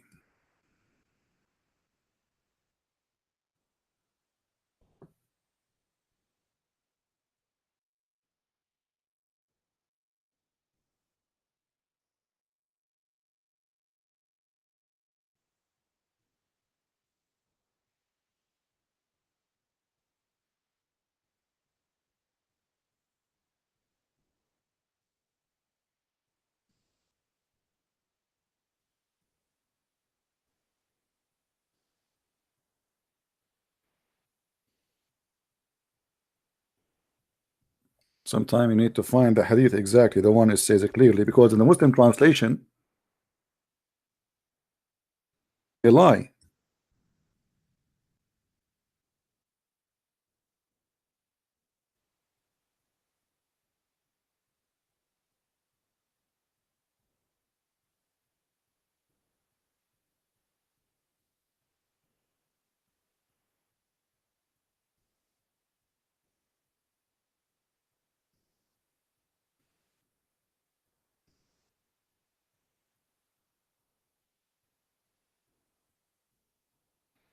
Let's try.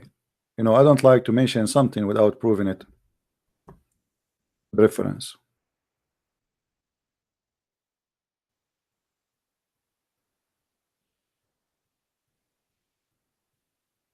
You see all of those, but the Muslim in translation, they don't make it clear. So I want to find you where it says clearly that the baby will be a boy. Here we go. Good. Read carefully with me. A man, he came to Muhammad and he asked him how the baby resembled the father or the mother. He said, وأما الولد فإذا سبق ماء الرجل ماء المرأة نزع الولد وإذا سبق ماء المرأة ماء الرجل نزعت ولد. Okay, نزعت الولد. What is the translation for that? As for the child, if the man discharge proceed, the women discharge, the child attracts similarity to the man. But the fact here, it says he will be a boy. However, even if you say it, take it as it is, it's showing me that Muhammad is a false prophet, because it doesn't matter who have discharged first. This is stupid. Muhammad, he claimed that the discharge of the women is her sperm, and if the women have discharged first, the baby will resemble the women, which means will be a woman like her. Let us see another translation.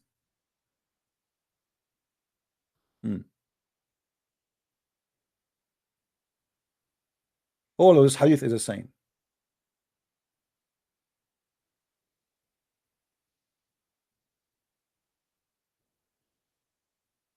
I'm trying to find you.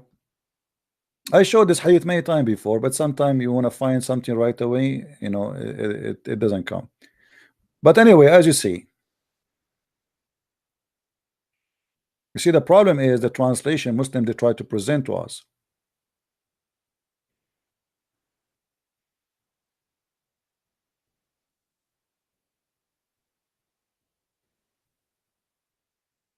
You see, all those hadith are speaking the same. But whoever, look, this one alone is actually is enough to prove Muhammad to be a false prophet. The messenger of Allah said, the man water is thick and white, and the women water is thin and yellow, and whichever of them come first, the child will resemble the parents. How he resemble? By having a baby as a boy or a girl.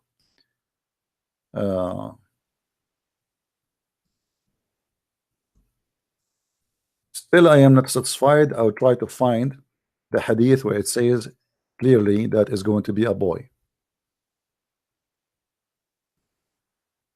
All right. Don't call me Abdul until I finish. All right. You see, there's many people, they say things, but they say it. I prove it. I don't say things without proof. Take some time to find it, no problem. Here we go. I found it. And I will show it to you in English too. He said, I came to ask you about the child, which means how the child is formed. He says, Muhammad said, ماء الرجل أبيض وماء المرأة أصفر. The water of the man is white and the water of the woman is yellow. If they meet together and the man have orgasm first before the woman, then is going to be a male by the will of Allah. And if the women sperm came first, the baby will be a female by the will of Allah. All right, now let us see the Muslim translation, which usually they try to hide, but I think here it's coming clear. They cannot hide it no more. So let us see. Here we go. I have come to you to ask you about the child. The Holy Prophet said, the reproductive substance of the man is white and that of the women is yellow. And here you see they put two things between bracket. This does not exist in the hadith. They are trying to cover the shame of your prophet. So what is the water of the women is yellow. Muhammad describing the water in the women private part when she is having sex, that is nothing but a lotion. This is not a sperm. And when they have sexual intercourse and the male substance, which means he have orgasm first, and look here what they add chromosome. The Muslim trying to cover the shame of Muhammad, they add a chromosome. Prevail upon the female, which is the orgasm, not a chromosome. The child will be a male. And if the women, she have orgasm first. Oh, we have to click at the to read the rest. Hold on. Do you see how they try to cover the madness? Suddenly there's a chromosome here. Suddenly it's a chromosome, brother. Chromosome. Okay. So when they have sexual intercourse and the male have orgasm first, not substance, come before the male, the female, then the child will be a boy. It is a male child. Do you see it? A male child. Why it's a male child? Because he have orgasm first. How we can prove here they are lying? We can go and see the other hadith of Muhammad himself is speaking about that. Read carefully with me. Never trust a Muslim explaining, translating anything for you. Never. Here we go.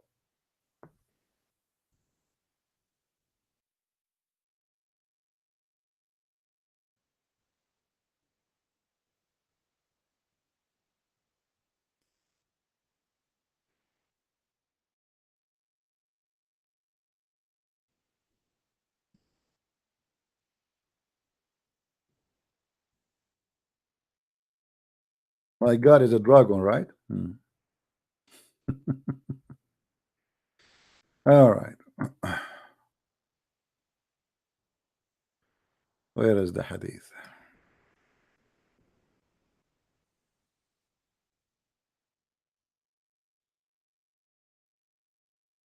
Here we go.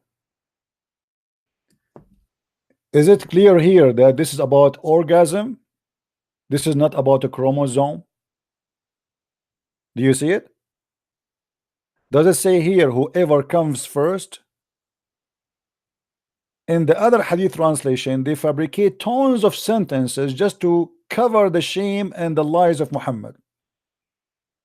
It's the same story, the same hadith, different translation. Here is just a copy of the headline. whichever comes first, not a chromosome, the child will resemble the parents. How he resemble the parents? In the other hadith, it's explained the baby will be either a boy or a girl. So when I say Muslims, they do lie, I mean it. They are official liars.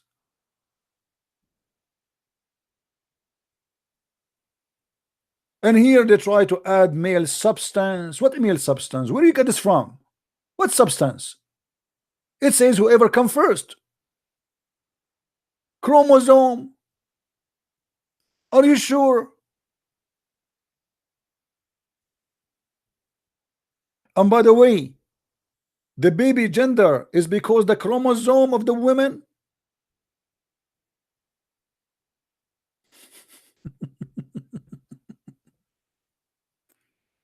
This is about XY, you know, all of us, we knew how this has happened.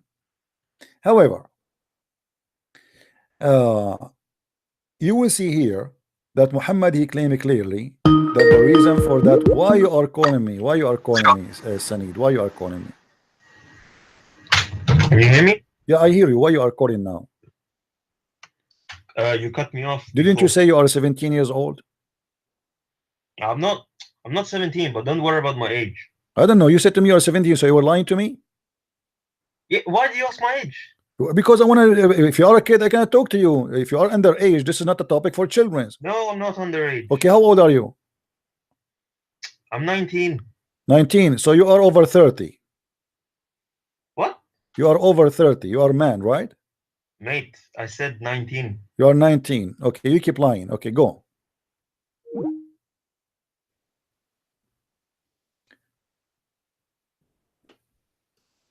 They ask us to read the interpretation of their scholars, and this is the scholar they like.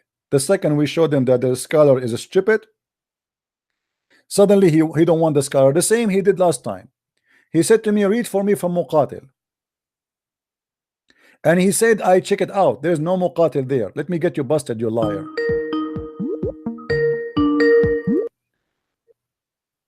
Yes, Salaman, why? Why are you calling me? What do you want? Yes, the hadith you quoted, it says, whoever just charges first, the child, if the man discharge proceeds of the woman, then the child, like the father's face. Ah, the father's face. Okay, so if I have orgasm first, the baby will look like my face. It says Allah will decide it to be a male or female. So you are saying to us, according to your understanding, that your prophet saying that if you have orgasm first, the face of the child will look like your face. Do you agree with that? Will look like the father's face if it prevails over the woman. But is that really what is happening? Do you believe in that, my friend? Yes. Okay. Do you have a proof that this is what happened? How your face look like? Do your face look like your mother or your father? My mother. That's mean your mother, she have orgasm first, according to you. Yes. Okay. Now, if the mother she have orgasm first, the baby will look like the father. Sorry, if the man have orgasm first, the baby will look like the father. And what if the baby don't look like the father or the mother? That's mean who is the one who have orgasm first? The neighbor?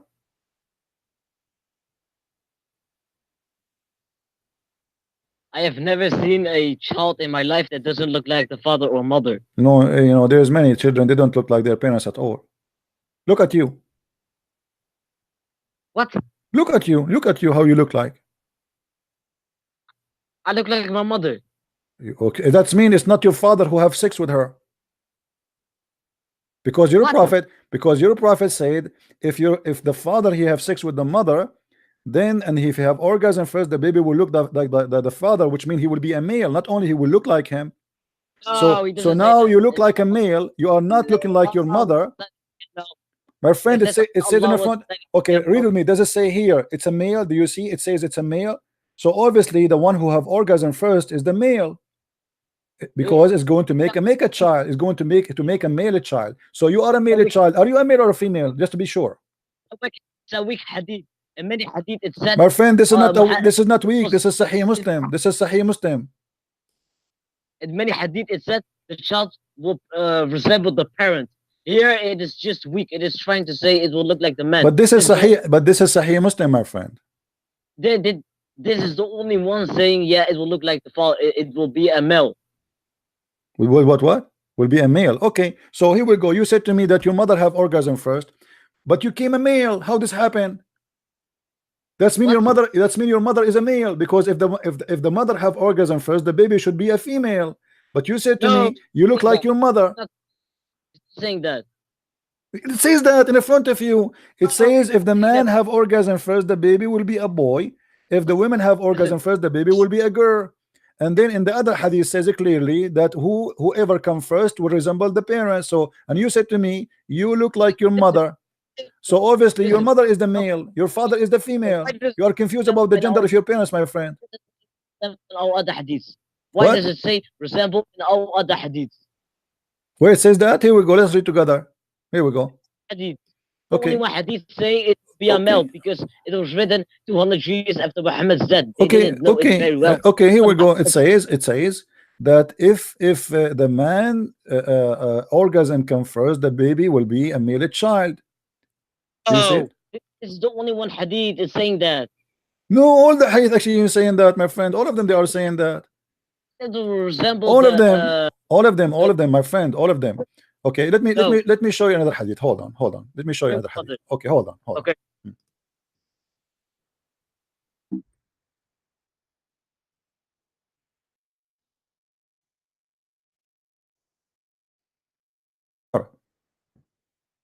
A woman, she came to your prophet, and then it says, Salama said that Salim said that, oh Allah apostle, Allah does not refrain from saying the truth.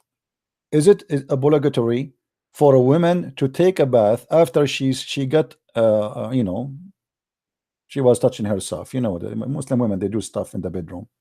He said yes, if she noticed water, i.e. discharge in her vagina, she have to do that. Salama said, smile. She said, does women get discharge? By the way, I want to ask you here, why the wife of the prophet, she never have discharge?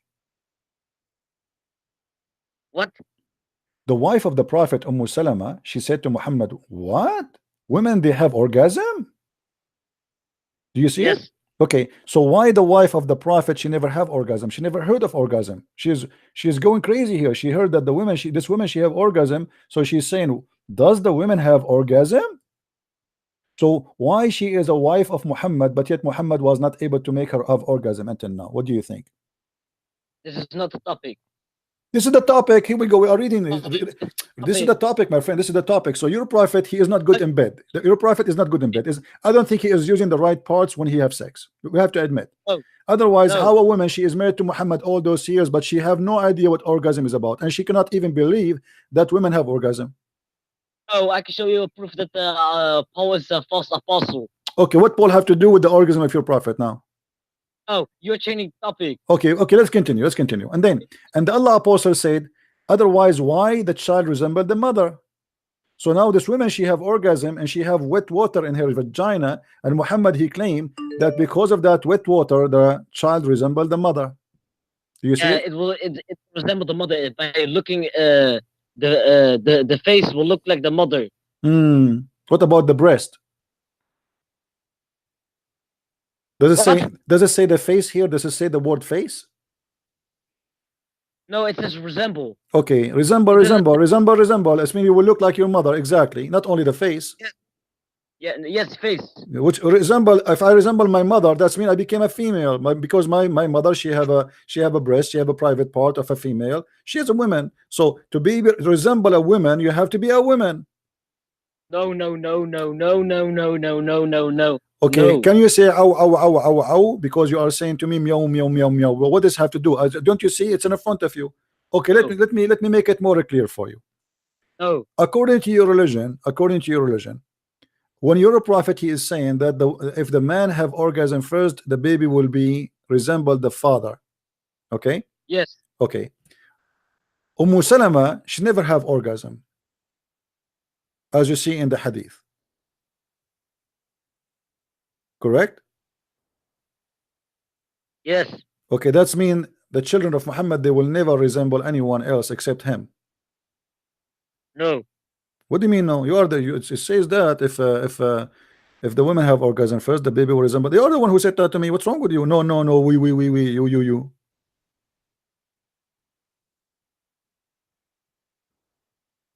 Okay, forget about this. Forget about this. Let us go to Allah. He have hands. We heard Zakir Naik saying Allah he have body. What do you think about the body of Allah? Yes.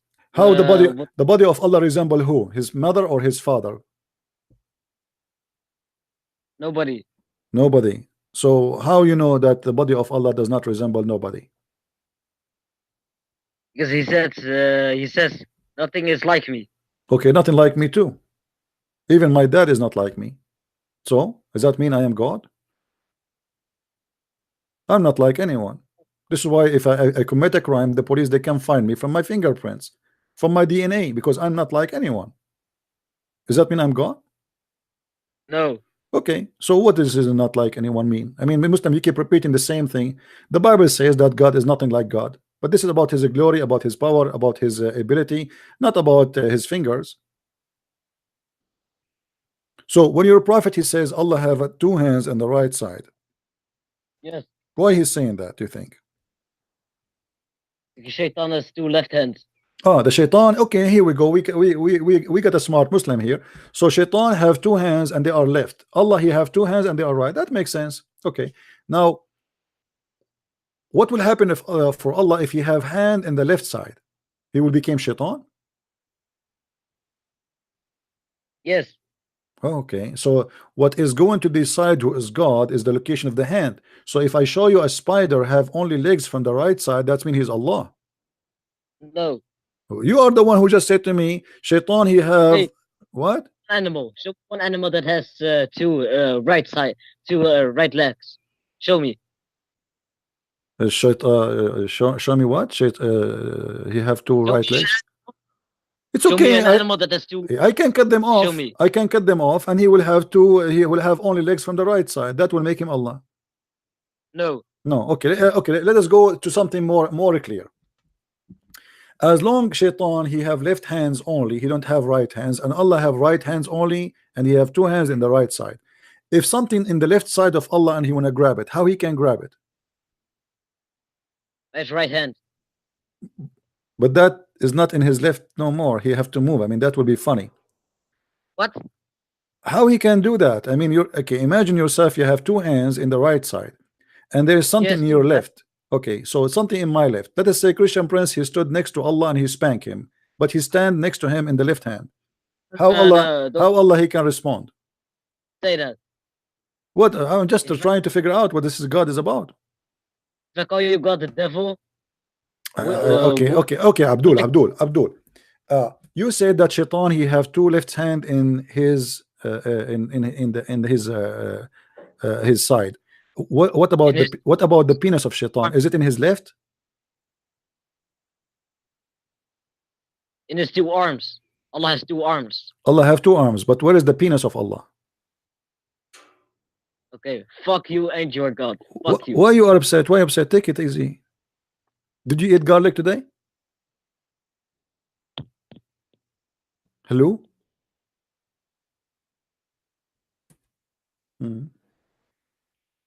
My friend, don't eat garlic because the angels don't like those who eat garlic. I can show you the hadith. Allah will curse you. Why Muslims get upset? You're a prophet. You see, they keep saying to us nothing like Allah, nothing like Allah, but Allah is like everybody. Hello? Hello. Yes. Hello. Are you a Muslim, my friend? Hello. Are you a Muslim? I don't know. Do you remember? I have called you some days ago, maybe 1 week ago. No problem. I have some questions. Are you a Muslim? Do you remember? I don't know. Maybe you don't remember. Are you a Muslim? Muslim that one. I have some question, especially about dogs and jealousy in the heathen. Okay, so you are a person who called me before and you left Islam before? Oh no, I told you that I have a lot of doubts and I have a lot so of you questions. you are not you did not leave Islam yet, right? No, I left it. Oh, you left. Okay, that's good. So you are the like one of those who called me on air and he said I left Islam.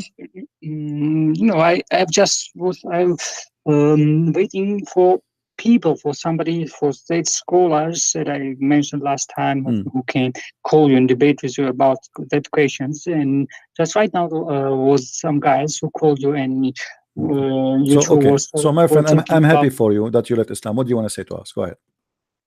No, I have just questions that about this resemble to the father or to the mother, and that's this kind of things, because it's so ridiculous. Even the women will get discharged first, so it doesn't mean that according to that science, it's even the chromosomes. You just show the hadith where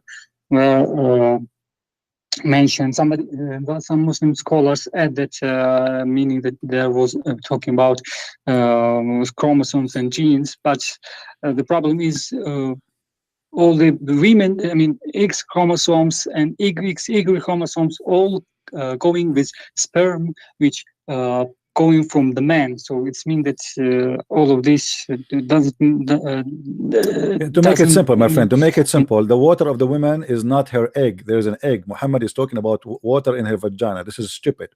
So the woman, she have an egg, is not the water will make the baby. There is no genes in the yeah. In the water secondly, yes, the woman, he's saying that the woman, she have a sperm and the man have a sperm. He described between the sperm of the man and the sperm of the woman. So he says the woman's sperm is yellow and the man's sperm is white and thick, and this is very stupid of him to say. Secondly, it doesn't matter who have orgasm first. It doesn't matter which color. Yeah, blue, maybe red. Doesn't matter who have orgasm first will be the baby, because orgasm have nothing to do with gender or anything. Doesn't matter which color, because women water doesn't have any chromosomes and genes which could change the sex of the child. Yeah. Well, my friend, I'm happy that you left Islam. So seems quick, which one is most quick, and the second one is more strong. And the strongest one is it's female chromosomes. Okay. And the quicker one is male chromosome. So all of them going from the man. Okay, my friend, as long as you left Islam, what do you want to say to the Muslims who they are still Muslims? What do you want to say? Do you have a message for them? Just be more educated. Get more educated, and you advise. And the more educated you get, the more you will know Islam is false. Correct?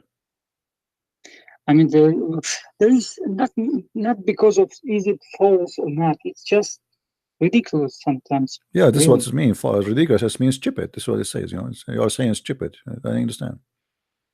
You just need to be more educated, just more rich. I don't know. I don't know if there's some God or not.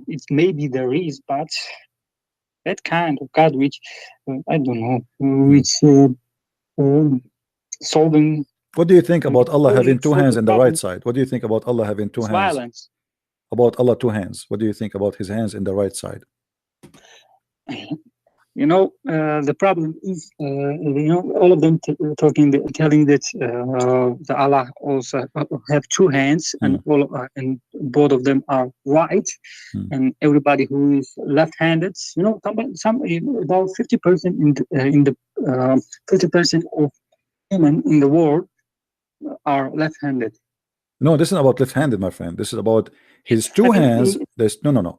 This is not about left-handed. This is about right hand. Yeah, this is two hands, both of them in the right side of him. Okay. Yes, and Shaitan also have two hands. Also in the left side, as the guy he said, which is funny. People who use left hands is belonging to the Shaitan, to the Satan. Yeah. All right, my friend. But it's stupid, It's ridiculous. I agree with you. I have left hand. I agree with you. I have left hand. All right, my but friend. I'm normal. I don't know why. Well, I am happy for you that you left Islam, my friend, and I hope your family will leave Islam soon, as you did. More people just read and be educated. Just be educated. All right. Thank you, my friend, for calling. You know, I really wait every day. I just open you. You know, I don't. You don't remember which day I called you, but every day I open your channel in the YouTube, and every day reading somebody. You this debates every time you're making the video. It's more about 3 and 4 hours. So every day, after my work, come back home, eat my dine. So my videos they help you. They help you to make decision to leave Islam. I just watch and wait. Did somebody come to debate with you and really answer the questions which I asked? You know, as long you left Islam, my friend, as long you left Islam, you know, I am a Christian. My name is a Christian Prince, and I would like to invite you to accept Jesus as your savior. What do you think? You know, I need more proof. All right. More proof. I just need more proof. I just need more. I want you to do this. You see? Islam. Yeah, I understand. No, I understand. Today, I agree with you. We should not accept a faith or believe without being sure. I agree with you. We are not. We don't want to be the same as the Muslims, crazy people, right? I agree with you. But what kind of a proof you are looking for? The first one is existing. It's what? Existing. Existing of what? That God is exist, you mean? Yeah. Well, you know, for me, because okay, let us assume that God does not exist. Let us assume that God does not exist, because in order to prove something to be exist, we have to assume first that it's not exist in order to prove that he is exist. So when a scientist he speak about matter and he says that there's something became a matter after was no matter. You know, you heard of something called the Big Bang, right? Yeah. Okay. Yep. But they say that the Big Bang is the matter became exist after it was no matter, correct? Yeah. I mean, isn't this is crazy? How there's no matter and then the matter became to exist? How explosion happened, but there's no matter. So you are trying to do the same. You are saying to me, well, let us first prove that God is exist. But the science which you use yourself in your logic says that there's nothing was exist and then the matter came to exist, and this is a crazy. So if we assume that God does not exist and matter became exist as the science do, we will look crazy. For me, the story is different. I believe that there's nothing is called no matter was not exist. We believe that God is exist, and then every matter came to be existence because of him. And there's nobody can prove that wrong, by the way, because simply all what the science says is crazy. As we said, the Big Bang, they say to us something explode. How you say there's nothing, and then something explode? That's stupid to say. Either there is something or there's nothing. No, I'm not totally denying what's existing. It should be. If I totally denying that there is some really existing, they're not existing, it's being more stupid. It's also ridiculous. It's like I'm denying. Okay, my friend. That I have two hands. There's many people trying to call. Let us do this, my friend. I don't know your name, but you can keep your name for yourself. I want you to listen to me carefully, and if you have any questions about the Bible or about Jesus, I will be happy to answer you. But we have a brother, his name is Sam Shamoun, and we have an agreement, me and you and him, that if somebody want to learn about the gospel, I will send him to him, you know. So if you want, the people, they will post for you the link of brother Sam Shamoun, because this is his specialty and my specialty is Islam. Anything you like to know about the Messiah, he will be happy to teach you. But however, to tell you in a very simple way how I know that God is exist. Hold on, my friend. Hold on. You know, I believe that you don't deny God, as you said, right? You have a feeling that the God is exist. Totally denying. Right. Okay. Which is good. But look at this. You see, we have someone. His name is the Messiah, and this Messiah, who is supposedly a normal person, as many people they say, especially the Muslims, he is just a man. But this person, the second you believe in him, your life change. Your life change, even if you are a criminal. Even if you are a hitman, if you are a criminal who kill people. And then I need to explain to myself how somebody who is just a man, if I believe in him, he changed me from inside and I turned to be a new person. And that is a proof that God is really powerful. Because look at me, you know, I know people. I met some people who became Christians. They are literally criminals. They used to be criminals. This is what they do for living, crimes. The second they became Christians, they became preachers. Very nice people, very, very, very friendly. So how in the world you can change a criminal? You see, I have a degree in law, and one of the study we do is a criminal science, which means why a person he became a criminal. So we read what the atheists they say, that there is some people they inherit some violence genes in their DNA and etc. This is why some people they are violent and some people they are not, blah blah blah blah blah. And then we study that in the winter time people they are not violent as much as in summertime, blah blah blah blah blah. But it doesn't matter. This guy is the same guy. He is a criminal all his life, committing crimes, going after people, violence. Maybe he's a thief, maybe he's he killed many, but yet the second he became a Christian he changed. That is a miracle. Because here we go, science says it's in your DNA, which I believe is stupid to say, even to say so. But science cannot explain some stuff happening to us around us, and until now doctors who they are atheists, when something they can't explain they call it a miracle. So our God himself is a miracle. He changed us from inside. He is the miracle himself. How I can be me after all what I was, just because I believe in him today? I became a new person.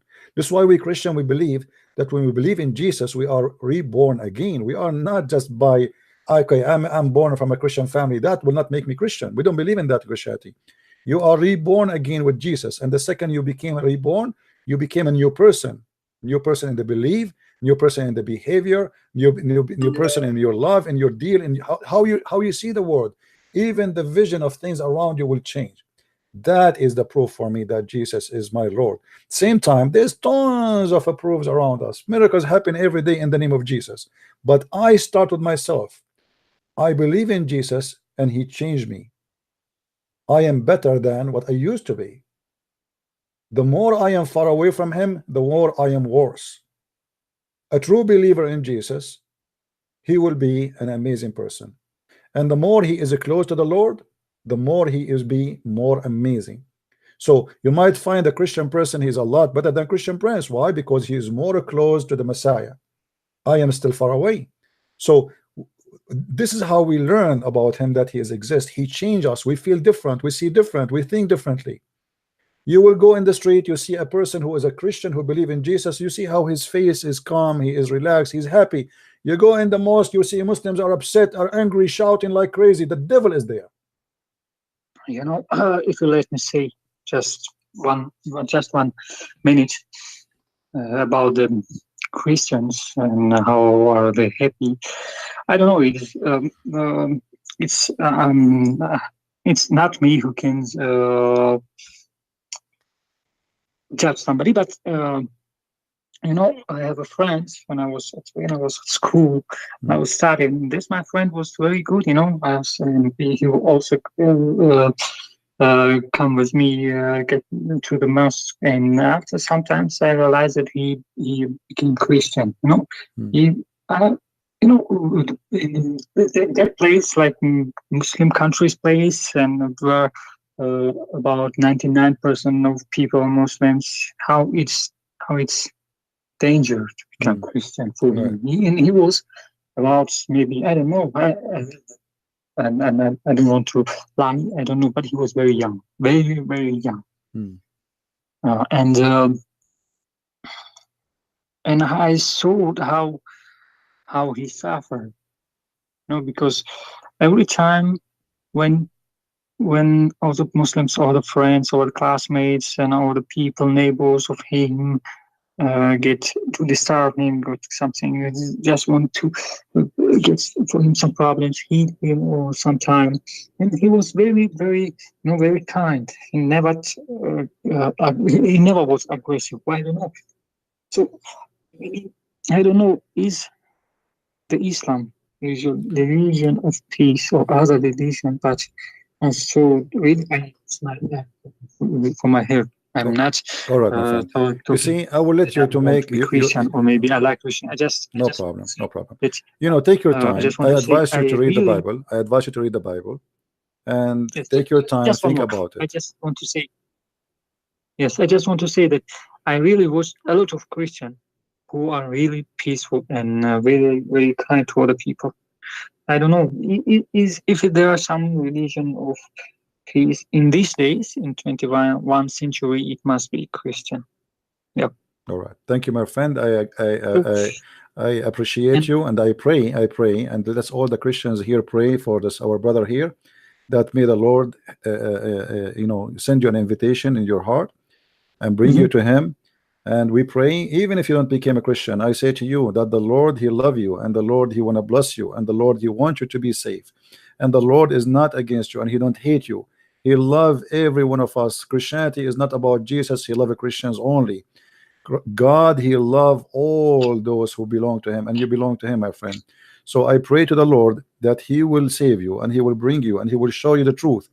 Christian Prince, maybe he is weak, he cannot show you, maybe he was not able to convince you, but I pray to the Lord that He will might open your eyes and bring you to Him, and make you have a new year and a new life and your family, and you will be light in your family. So you bring more and more people out of the cult of Islam, and you bring more and more people to the love of Jesus, so we can have a peaceful world, me and you and all the Muslims together, because Jesus Christ is the word of peace, which bring peace in our life, change us from inside, make us a better human being, make us the same as the likeness of God. He said, be good as your Father. So my friend, I say to you, may the Lord bless you, and may the Lord make you good as you are created to be. And when you feel like you want to call me and you want to say to me, I want to be Christian, I will be happy to hear you. Go ahead. Okay, just the last one word. You told about this pray and something. This and what I'm talking right now, nobody know about it. Really, nobody know. But I have some trouble some days ago. I don't know. Maybe it's coincidence. I don't know. So maybe it's coincidence. But I really get this problem after that. If there is some God, if there is Jesus, maybe if you are really the real God, so just help me to solve this problem. And my problem really solved. Maybe it's coincidence. I'm not talking that there's miracle or something, or really, or unbelief, but this happened, and I'm just. I will search more research. I don't want to be to believe everything that's about everybody. I just want to, if he really a God, so I must find Him by myself. All right, my friend. We pray that you will find Him, and we hope that you will do very soon. All right. Okay. Peace. Take care. Take care. God bless. My friend, the Lord, He Himself, He said, knock at my door, I will open for you. The problem is that we wait for Him to come to us. We don't want even to come to Him. And He is the King of Kings. Yet He is very humble. All what He wants from you, just knock at my door and I will open for you. When you search for something, you find it. You see, when somebody go to a nightclub, because he is searching for a nightclub. When somebody goes to a bad place, he is searching for the bad place. You go where you belong. So depend what you are searching for. Yes, Abdul, why you are calling me? Yes. Why do you believe in why you are saying, why you said to me, apologize first for saying the F word? Why? Why you say the F word? Is that what your mom taught you? No, you call my God the devil. I did not say your God the devil. The devil is better than your God. No, the devil is better than your God. Okay. And I can prove it to you that the devil is better than your God. Let me tell you. Did the devil teach you to have sex with your daughter or your God? What? Did the devil teach you as a Muslim to have sex with your daughter or your God Allah? I just had one question. Abdul, answer the question. You said you get upset because I said Allah is the devil. I said no, I did not say that. The devil is better than your God. Okay. Why your God Allah, he said that you can have sex with your daughter if she is a daughter from adultery? Where did he say that? Okay, if I show you that, what you will do? No, I just want to see. Okay, oh, here we go. We go in the Quran and we go to this chapter. You see my screen, right? Yes. Okay, that's wonderful.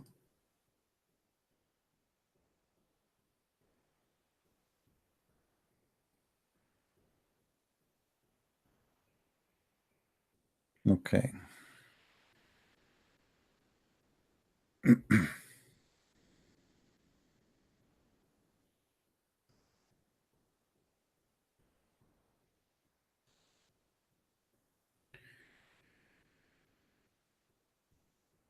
I think you know Arabic a little bit, right? Oh. No? Do you have a friend who knows Arabic? He can call us? Just show me in English. But I don't have it in English. I want you to. Can you give me a friend? Is it in Hadith? Hold on. No, this is Quran, and we will read the interpretation. Okay, which verse? Okay. Can you find me a Muslim friend to read for us? No. Why you cannot find me a Muslim friend? From all the Muslims, you cannot find me one? Why? Because they don't the best. Okay, if I translate for you now, you might say I'm lying. So what we will do now? Can you? Why you don't call a friend? Not even one Muslim friend who knows Arabic. Not you don't even. Okay. Give me the verse. Give me the verse. Give me the verse. Okay. Well, this is as you see in front of you on the screen. This is a chapter 25, verse number 54, and this is the interpretation of Al-Qurtubi. Do you see it? Okay. Let me just read Quran. But I thought you don't know Arabic. No, I don't know. So how you read Quran? In English. I'm learning Arabic. In English. Okay. Oh, go ahead. Go ahead. I'm learning Arabic. That's wonderful. I'm learning Arabic too. And it is he who created from rather a human being and made him a relative by a lineage and marriage and ever is your Lord. But why did he say that? In the interpretation, it says that here it says that Allah he created you and he made you as a lineage from marriage, right?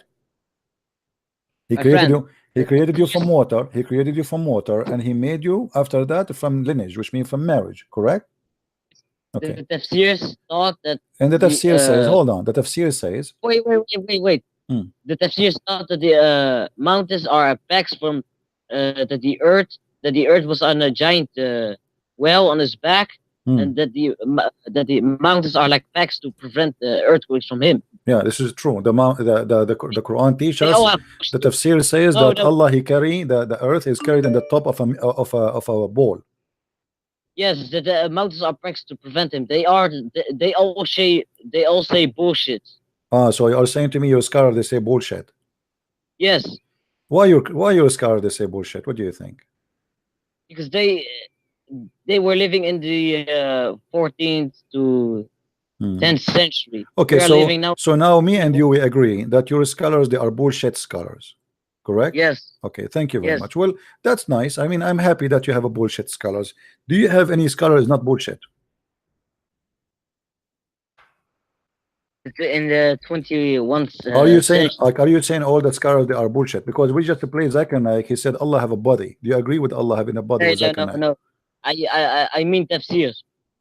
Tafsir, yeah, okay, my friend. There's a Muslim wanna call me, and he don't agree with you that scholars are bullshit. He said the scholars are. What? He said that. I will see what he wanna say to me. So let me hang up on you and take his. Fuck him. Oh, okay, hold on. Hello. Hello. Yes, my friend. How are you doing? I'm fine. Hello. I am very good. So what do you think about the Quran speaking that you can have sex with your daughter in the interpretation if she is daughter from adultery?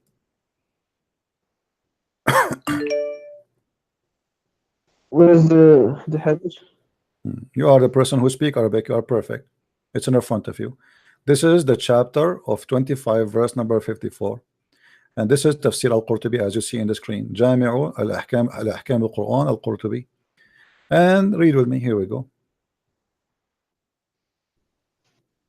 Read it.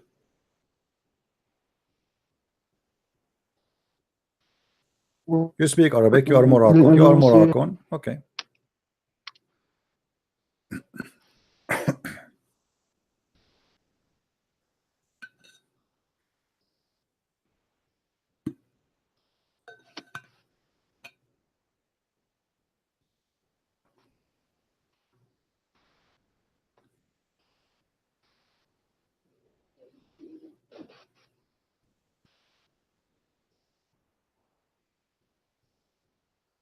All of this to read this is just 4 lines.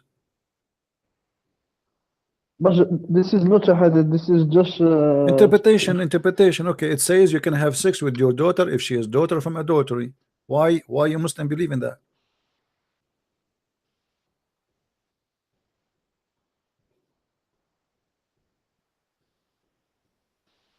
Read it, brother. Read in Arabic. Read. Let us hear your Arabic reading. I like Moroccan when they read Arabic. Go ahead. Praise be to Allah. We have an amazing book teaching us that if I have a daughter, she is not the daughter of my wife, but she is my daughter. I can have sex with her too. That's amazing, brother. This is his interpretation. It's true, but this is the interpretation. This is your scholar Al-Qurtubi, and this is not me. This is not a Christian scholar. Why Al-Qurtubi saying that, my friend? Why Al-Qurtubi saying that? Why Al-Qurtubi saying that? You mistake him. Okay. He is not a prophet. He can do any mistake. He's not a prophet. Yes. But the Quran says, okay, let me ask you, according to the scholars of Islam, is your daughter from adultery is considered as your daughter?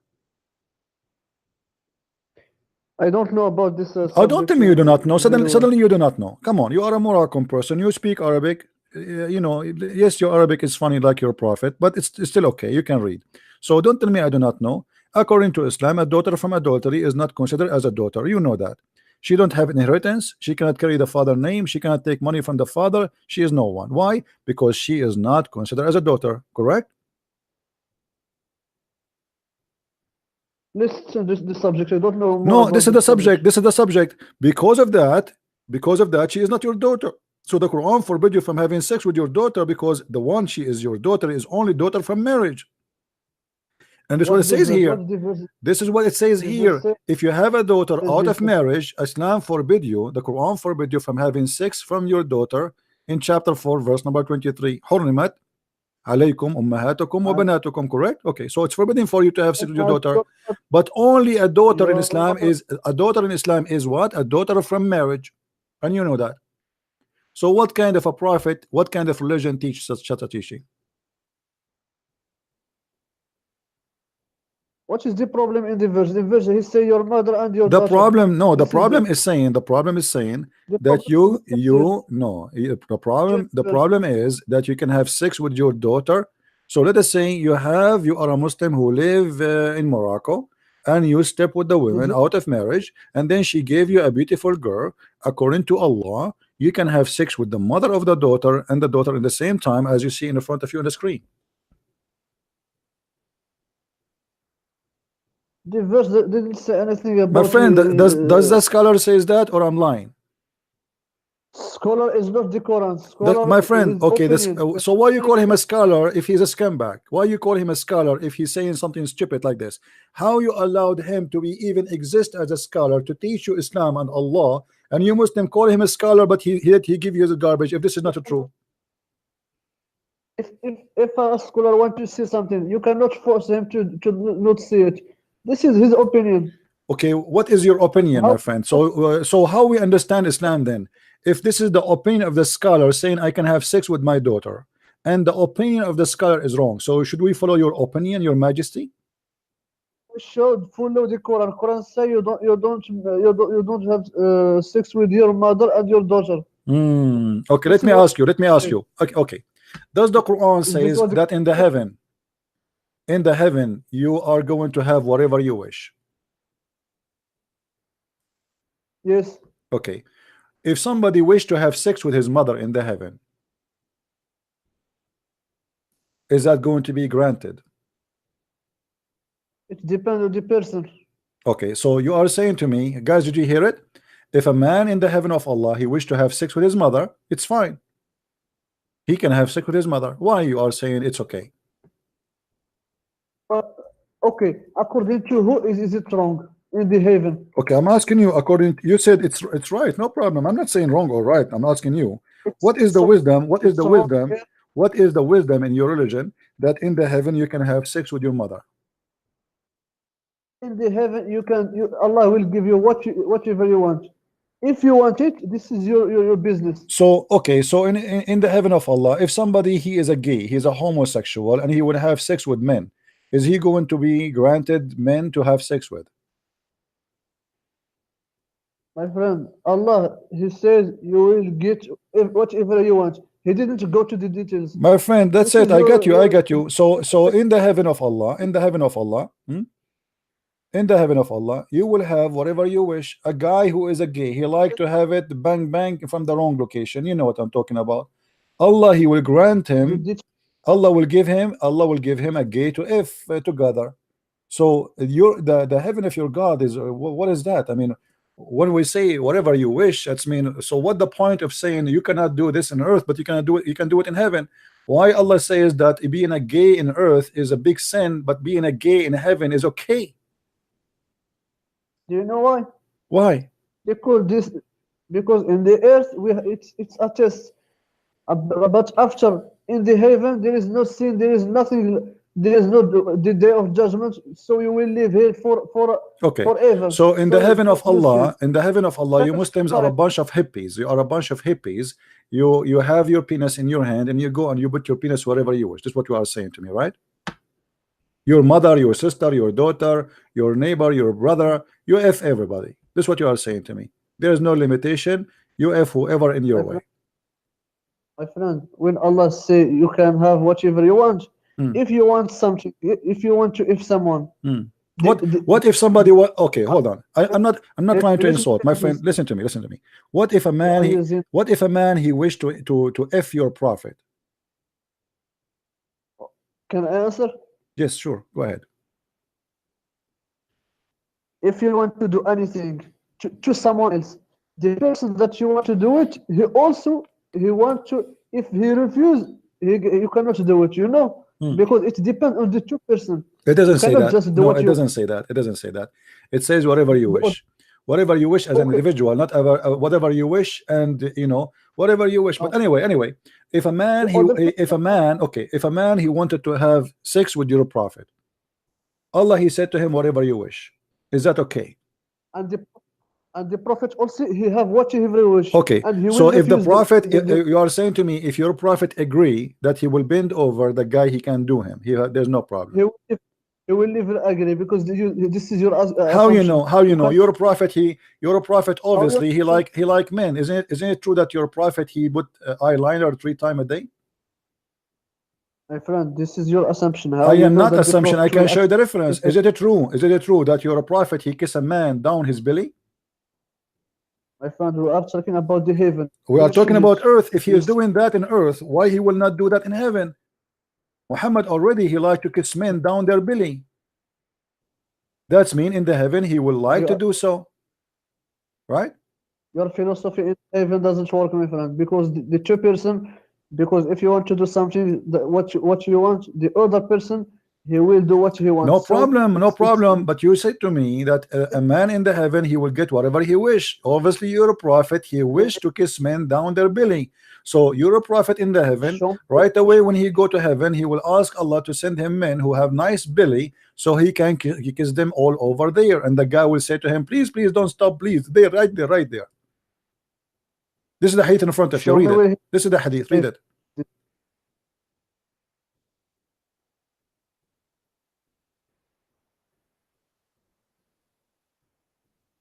Show me the Arabic one. No problem. Here we go.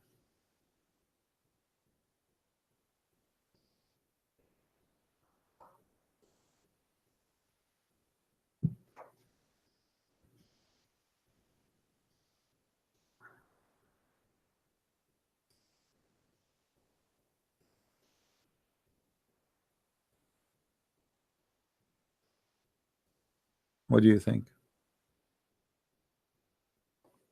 I don't see it. Just move the screen. What do you mean you don't see it? It's clear. Where will I see it? Okay, okay. Okay, it's a minute.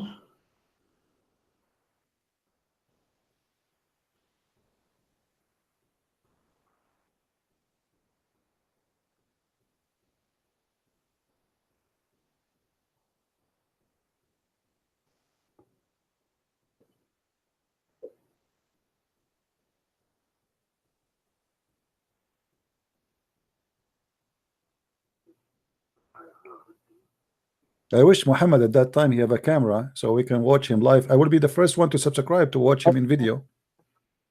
My friend, the heaven has nothing to do with the earth. The heaven. So you agree that your prophet kissing men down their belly, down to their balls, and he is a prophet of God, and now he is in heaven. Obviously, Muhammad, he liked that. So in the heaven of Allah, he is going for sure agree with the man. He want to have sex with him. There's no problem with Muhammad saying that. Huh? Okay, isn't it your prophet? Isn't it your prophet? He said that in the heaven there's a market, and this market there's images of men and women. Show me, no problem. And you know, if you wish to have sex with the with any image, men or women, you go right away and you enter the image and you have sex with it. Read the hadith for me, please. Okay. Here we go. What is the problem? The problem is that in the heaven of Allah, it's granted for you. Even there's a market in heaven where you can go to the market. In the mall, there's nothing but images of men and women, but the customers are men, as you see in the hadith. So whenever a man he wish a desire of an image, but images are images of men and women. So when a Muslim man have a desire of any image, he enter it to have sex with it. So now if somebody what the problem is, you go in the heaven in Las Vegas. Okay, we are walking in Las Vegas. You saw an image of Michael Jackson. You will have sex with Michael Jackson. About, huh? The heaven is not the earth. Are you saying this is a sin? So having sex with Michael Jackson in heaven for you as a man is not a sin, correct? My friend, are you saying this is a sin? For me, yes, it's a sin. It's a sin. Yeah, it's a big sin. For me, it's a sin. I'm a Christian. Huh? In the heaven, there is no sin. You will never be judged in the heaven. Okay, so you are saying to us, in the heaven of Allah, everybody he have sex with anyone, man with man, with children. What about children? You can have sex with children too, right? Because whatever you wish. There's many people they are sick in their mind. There's people they are sick in their mind. They like to have sex with children. What do you think about having sex with the children? Do you agree with that in the heaven too? What if somebody decide? What if somebody wish? What if somebody wish to have sex with your son in the heaven of Allah? It is you who will do it. I know this because all you are thinking is about if in the heaven. Well, your God Allah if your God Allah he says if, isn't it your God Allah he says if? Your God Allah keeps saying if. How come Allah can't see an if? I cannot say if. Here we go. You are the one who say it to me. If he wished to have it, you are the one who used the word if. So you can use it, I cannot use it. Why? Here we go. You are in heaven, and now you like to have sex with the children, and you are saying to me, there's no objection. You Muslim, we can have sex with male and female, children and adult. What if a guy he want to have sex with a donkey? Is it okay? Can I answer? Sure, go ahead. We know that in Islam, the people when he go to heaven, he will not have the same quality as in the earth.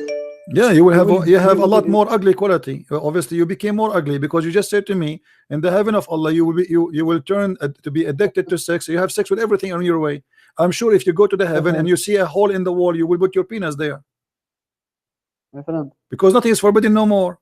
In the earth, you Muslims, you have a fatwa that you can have sex with watermelon. I can show it to you. Watermelon, even watermelon, you have sex with it. So in the heaven, if in the earth you are doing this, in the heaven, will you do what? You will have sex with watermelon, you will have sex with the fig, you will have sex with the rabbit, you will have sex with the birds, you will have sex with the cat, you will have sex with boys. I mean, there's no limitation in the heaven of Allah. So the heaven of Allah is nothing but a porn palace. Are you finished? Go ahead, I'm listening. You You think about sex in the earth because this you need it to live, but in the heaven, you have a new creation. Yeah, so but all okay. that you are thinking that has nothing to do with the earth.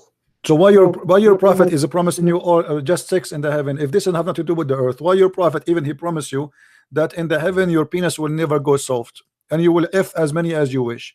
Why he promised you that the man in the heaven he will have the power of 40 men for bang bang? If this is different creation, or what we see that you became more addicted to sex, you are not out of sex, you became worse. So in earth you have a power of 1 man, but in the heaven you need more because you will have the power of 40 men. Are you finished? Yeah, each time I say something to you, you say to me, are you finished? But you don't say anything. Did your God Allah, did your prophet, he promised you the power of 40 men, and he promised you that your penis will never go sleep? Did the Quran speak about what we will have in the heaven? Well, you just said to me whatever you wish. Are you wishing yourself that your penis will not go good? You just said to me whatever you wish, and your prophet he says that. Yeah. Okay, why you wish something bad according to you? Why you don't wish anything good? What is the good in Islam? Here we go. Look at the good. This is the good. Muhammad taking an oath. This is the good of Islam. Muhammad taken an oath that I swear by Allah that any one of you the lowest, this is the lowest reward for a Muslim, this is the bad reward, that when you go to the heaven you will have at least 72 wives, and from the two like 70 of them they are from the one Allah he will import from the heaven, which means they are prostitute because they have a nice vagina and they have a beautiful breast, as you see it says here, and from his inheritance from the people of hell. So Allah will choose the most expert women in sex, and they are hookers, they are very good in sex and they are very beautiful, and he will import them from hell, and then he will bring them to you, and they have to have a specific qualification. They have desirable front passages, which means they have nice nipples, they have nice breast, they have nice vagina, you name it. All right, and then he promised you in the top of that I swear by Allah that your private part will become like a concrete, will never go sleep.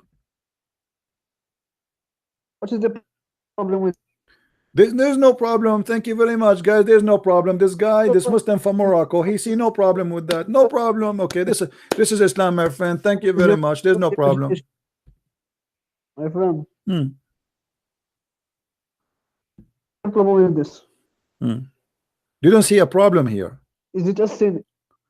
No, there is no problem because define me what is. Well, all what you said to me is a sin. You said to me, okay, look what he said. You said to me a second ago, you said to me in the heaven there is no sin, and now you are asking me if is it a sin. This is a contradiction.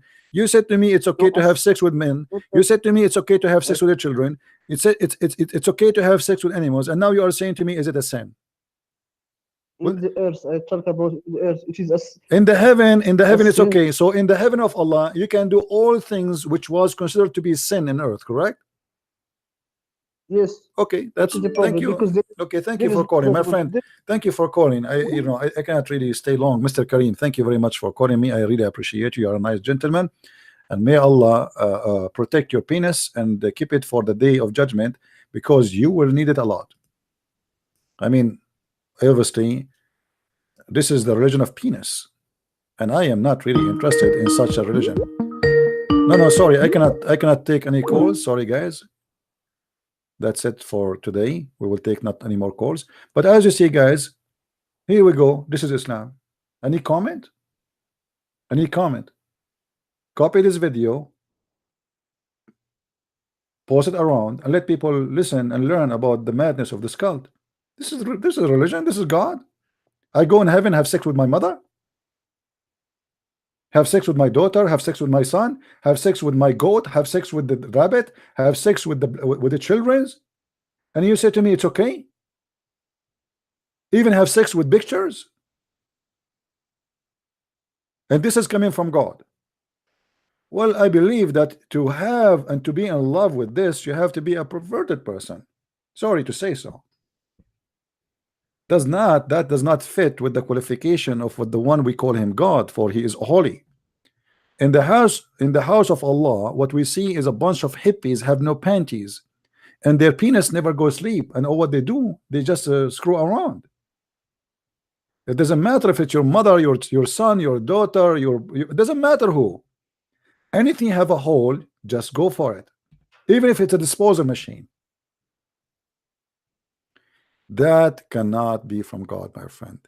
If you are a Muslim and watching this, please think 100 times before you go to sleep. Ask yourself, can this be from God? That cannot be. This is a devil trying to tempt you with your penis. This is the devil. Even he promised you a river of wine, a river. I mean, he said in the Quran that the wine is the made of the devil, but yet Allah is going to import the devil of the devil made wine to the heaven. Madness. Madness is stupidity.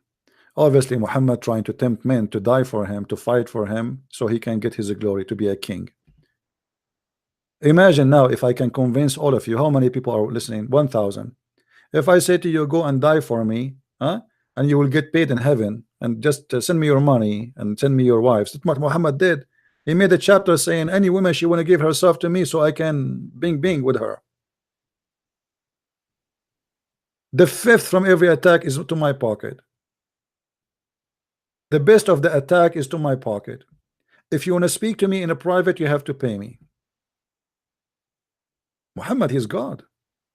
He fooled those people. This is why you see someone, you know, he wanna go to heaven. He commits suicide bombing because he is desperate to go there. He wanna go and get those pictures. He wanna have sex with Michael Jackson. He wanna go and have sex with Muhammad himself.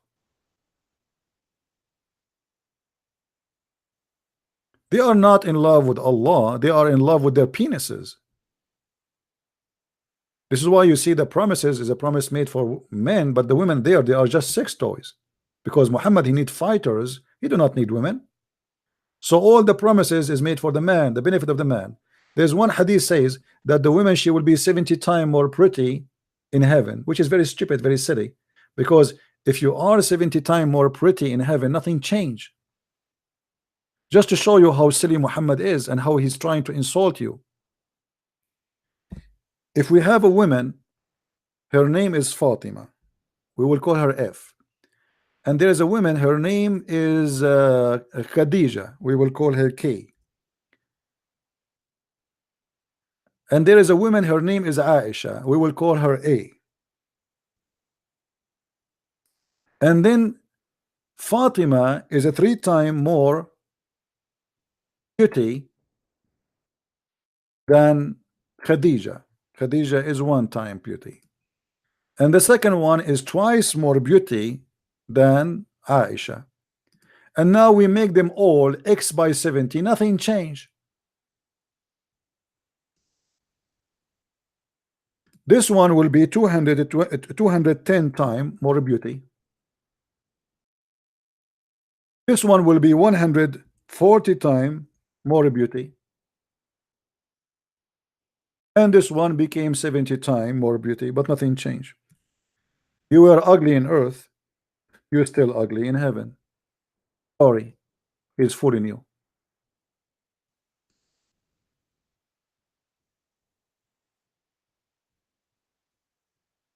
Stupidity. We have a guy, his name is Ras. He's trying to call me. Hold on, I am interested to see this Ras. Hold on, Ras, I'm going to call you back.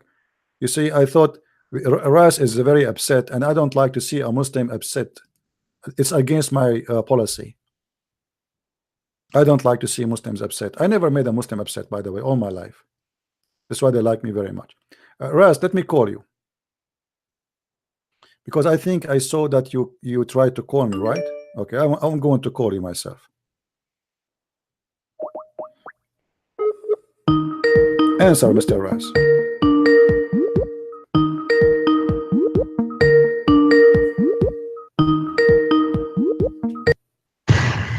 How are you, Mr. Ras? Prince? Yes, my friend. How are you? Are you upset from me? Do you hear me? Hello? I heard you. I saw you in the text saying this guy is a fraud. Why you don't want to talk now? Do you hear me? Oh, hold on. Maybe his voice is not coming to him. Hold on. Hello? Prince. Okay, do you hear me now? I heard you. I saw you in the text saying this guy Mute, is a fraud. mute YouTube, please. Mute YouTube.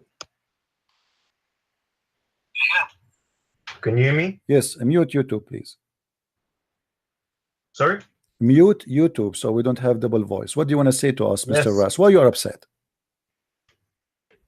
You said Why are you slandering the you heavens? said this Nothing guy is a fraud. Sin in heaven. Huh? Nothing is sin in heaven. Thank you very much. That's what I'm saying. In the heaven, you can have sex with the goat. It's fine for you, right? Nothing sin. There's no sin. You can sin. you can have sex with your mother. Okay. Yes. Well, okay. So you are proud about having sex with your mother. You and your father, you will have sex with the same woman, which is your mother. Anything is fun. Everything comes from God in heaven. No problem. So in the heaven of Allah, you will have a threesome. You and your father and your mother in the bed. Okay. And you don't see that there's something wrong with that. What do you not understand about nothing is sin? Well, I'm just trying to understand, my friend. You see, I'm not smart like you. We think it's sin due to our social structure. If Zakir Naik, I'm not trying to insult, by the way. I'm not trying to insult. Don't take me wrong, please. You know, I don't know you. Okay, no, I'm not trying to insult. If Zakir Naik, he want to have sex with your sister, and you like your sister, so are you willing, you and Zakir Naik, to share your sister together?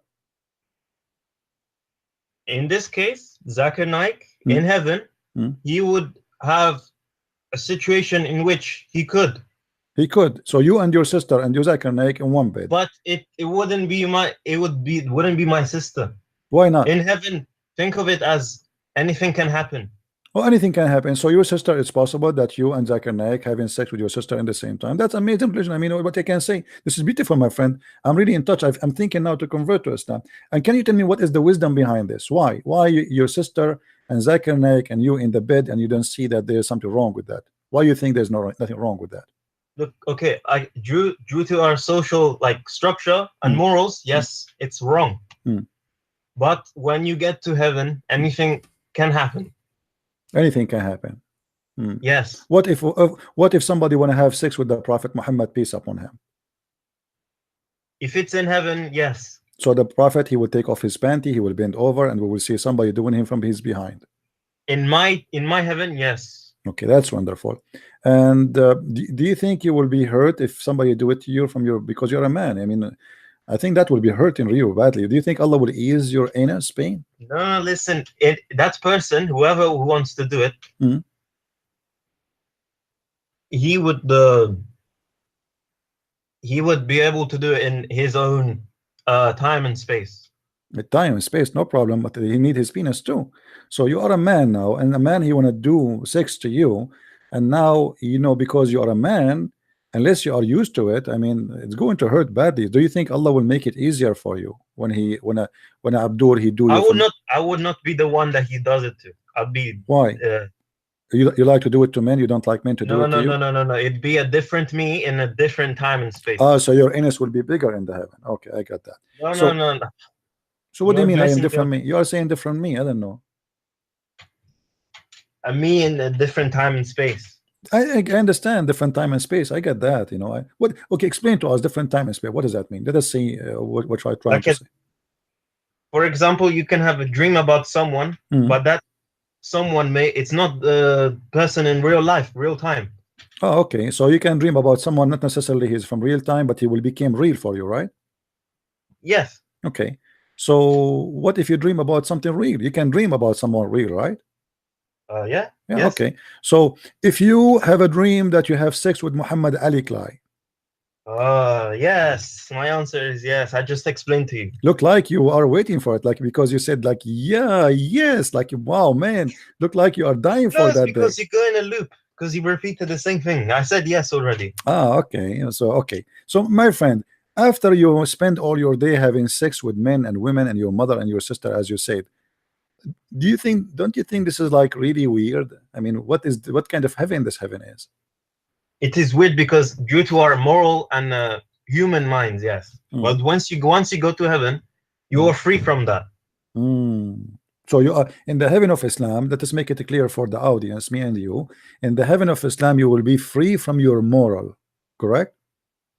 Yes. Which means you will have no morality. Sorry, what? You said that in the earth we have moral, in heaven we don't have moral, correct? It's a social structure, yes. Yeah, so in the heaven of Allah we have no moral, we can do whatever we wish. So if my neighbor, he have a wife, I can jump over his window and I can do bing bong with the wife, right? Your desires will happen, yes. Okay, that's wonderful. And what will make that of you? I mean, that will make you really happy? You think this will be a very happy time for you? Any of my desires will be able to happen, yes. If that someone is happy, then they'll be happier. My friend, I don't know. The one before you, we asked him about having sex with your daughter. He said there's no problem. Yeah. Is that the same for you? You don't have a problem having sex with your daughter? In heaven? Yeah. I don't care. It's heaven. I'm already dead. Okay. No, in heaven you are not dead. You are alive there. You have a real penis. No, I'm dead from this world. Okay. So in the heaven of Allah, you have no problem. Somebody actually is asking me, what if somebody, 500 men, they want to have sex with you? Let us assume you are very handsome, you are handsome very much, and there's 500 men, they want to have sex with you. So what we will do now? It's okay for you? They would love sound like it's very something you like very much. Okay. Well, no, it's in the time and space that each man will be able to imagine whatever they want, and it will happen. Okay. Well, I don't know. This is a very interesting religion, by the way. I don't understand what your problem with that is. I'm sure you don't understand because you are coming from different world, my friend. You don't have a problem with anything. Having sex with your mother, with your sister, with your daughter, with the goat, with the donkey, men with men. I mean, this is the hippie religion. Okay, do you think that having many wives is wrong? In earth? Yeah, yes. Yeah. The Bible says don't multiply your wives. How many wives did Solomon have? It's not God who told him to do that. Solomon, and David, they asked God for repentance. They pray for God, saying, "Please, God, forgive us." About having multiple wives. What about Moses? All about the sin. So things happen in. So each prophet had multiple wives. Okay, my friend. Even Abraham, the father of those names, he have 2 wives, correct? Yes. But it's not God who told him to do that. So. And there is a certain time where people you can't eat unless God tells you to eat. You can't walk unless God tells you to walk. No. There's a certain time where even in the beginning of Adam and Eve, a brother he have sex with his sister. Is that correct? Sorry, sir. The children of Adam and Eve, they had sex with their sisters. Is that correct? In order to procreate, yes. Right. Okay. So because at that time it was a special, so it was okay. But after that, then Allah says you cannot do that. So to a certain point, it was okay. So they did not receive an order from God yet to say no, you cannot do that. Now you as Muslims, after you go to heaven, you only mixed it. You mixed it. I did not mix it. I did not mix it. You see, for me as a Christian, cannot have sex with my friend. The proof that it's wrong to have many wives, that we Christians don't allow having many wives. You can have only 1 woman and 1 man, and that's it, not many wives. In your religion, you can multiply as many as you wish. You can have 4 at the same time, but there's no limit, which means I can marry 4 now, divorce them after 10 minutes, and then marry another 4, divorce them after 10 minutes, and then marry 4, etc. As long as I can afford it, there's no problem. And at the same time, I can buy as many as slaves I can, have sex with them. But here, not only this, your madness go beyond to the heaven of Allah, where in the heaven you do nothing but having sex with everything around you, including animals, including women, including children. What is the point of heaven then? What is the point of heaven? Okay, so the point of heaven for you is holding your penis around and having sex with anything. I'm asking you, if you can't do your desires don't happen in heaven or earth, what is the point of the afterlife? The heaven for me as a Christian, in the heaven we will be free from those things, because the first desire I have is to be free from needs. You see, when they asked Jesus, the Jews, they asked him, a woman, she get married from first husband, second husband, so she will be the wife for the who in the heaven. He said, what if you want multiple wives? Hold on, you cannot, because simply the heaven of God is not about sex. The heaven of God, that you will be a different being who enjoy freedom. No, you worship him forever and ever. I already know. Yes, we worship him, yes, but in the same time, we are not worshiping him because he will give us a penis and a vagina.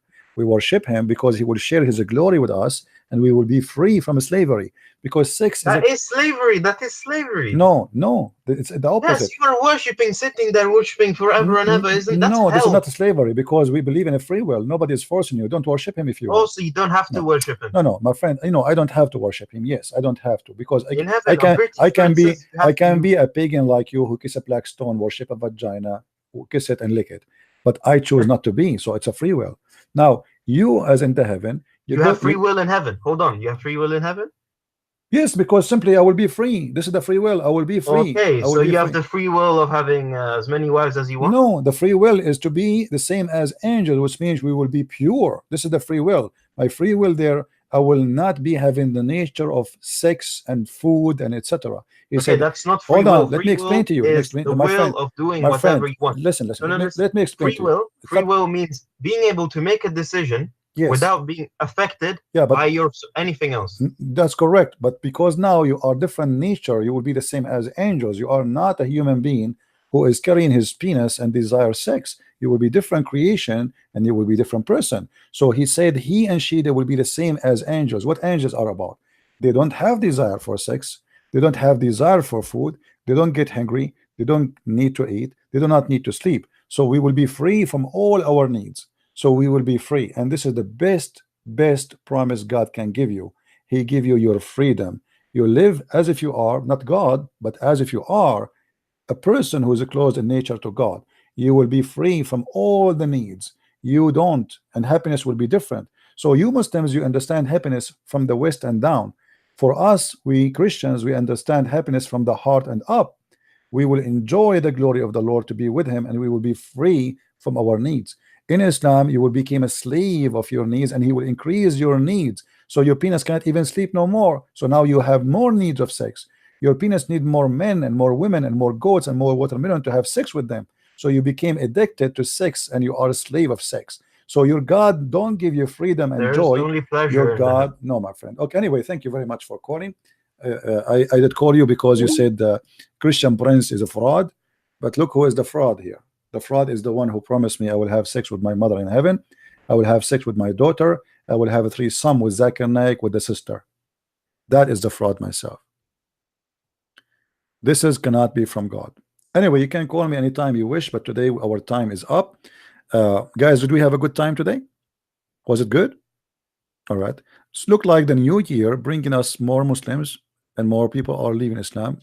So we want to say thank you to the Lord for what he provided us today, with all the knowledge we shared and all the good people they are here, Christians, Muslims, and all, because I believe at the end of the day, all of us, we are seeking the truth, and there's many of us, we are good people who seeking the good God.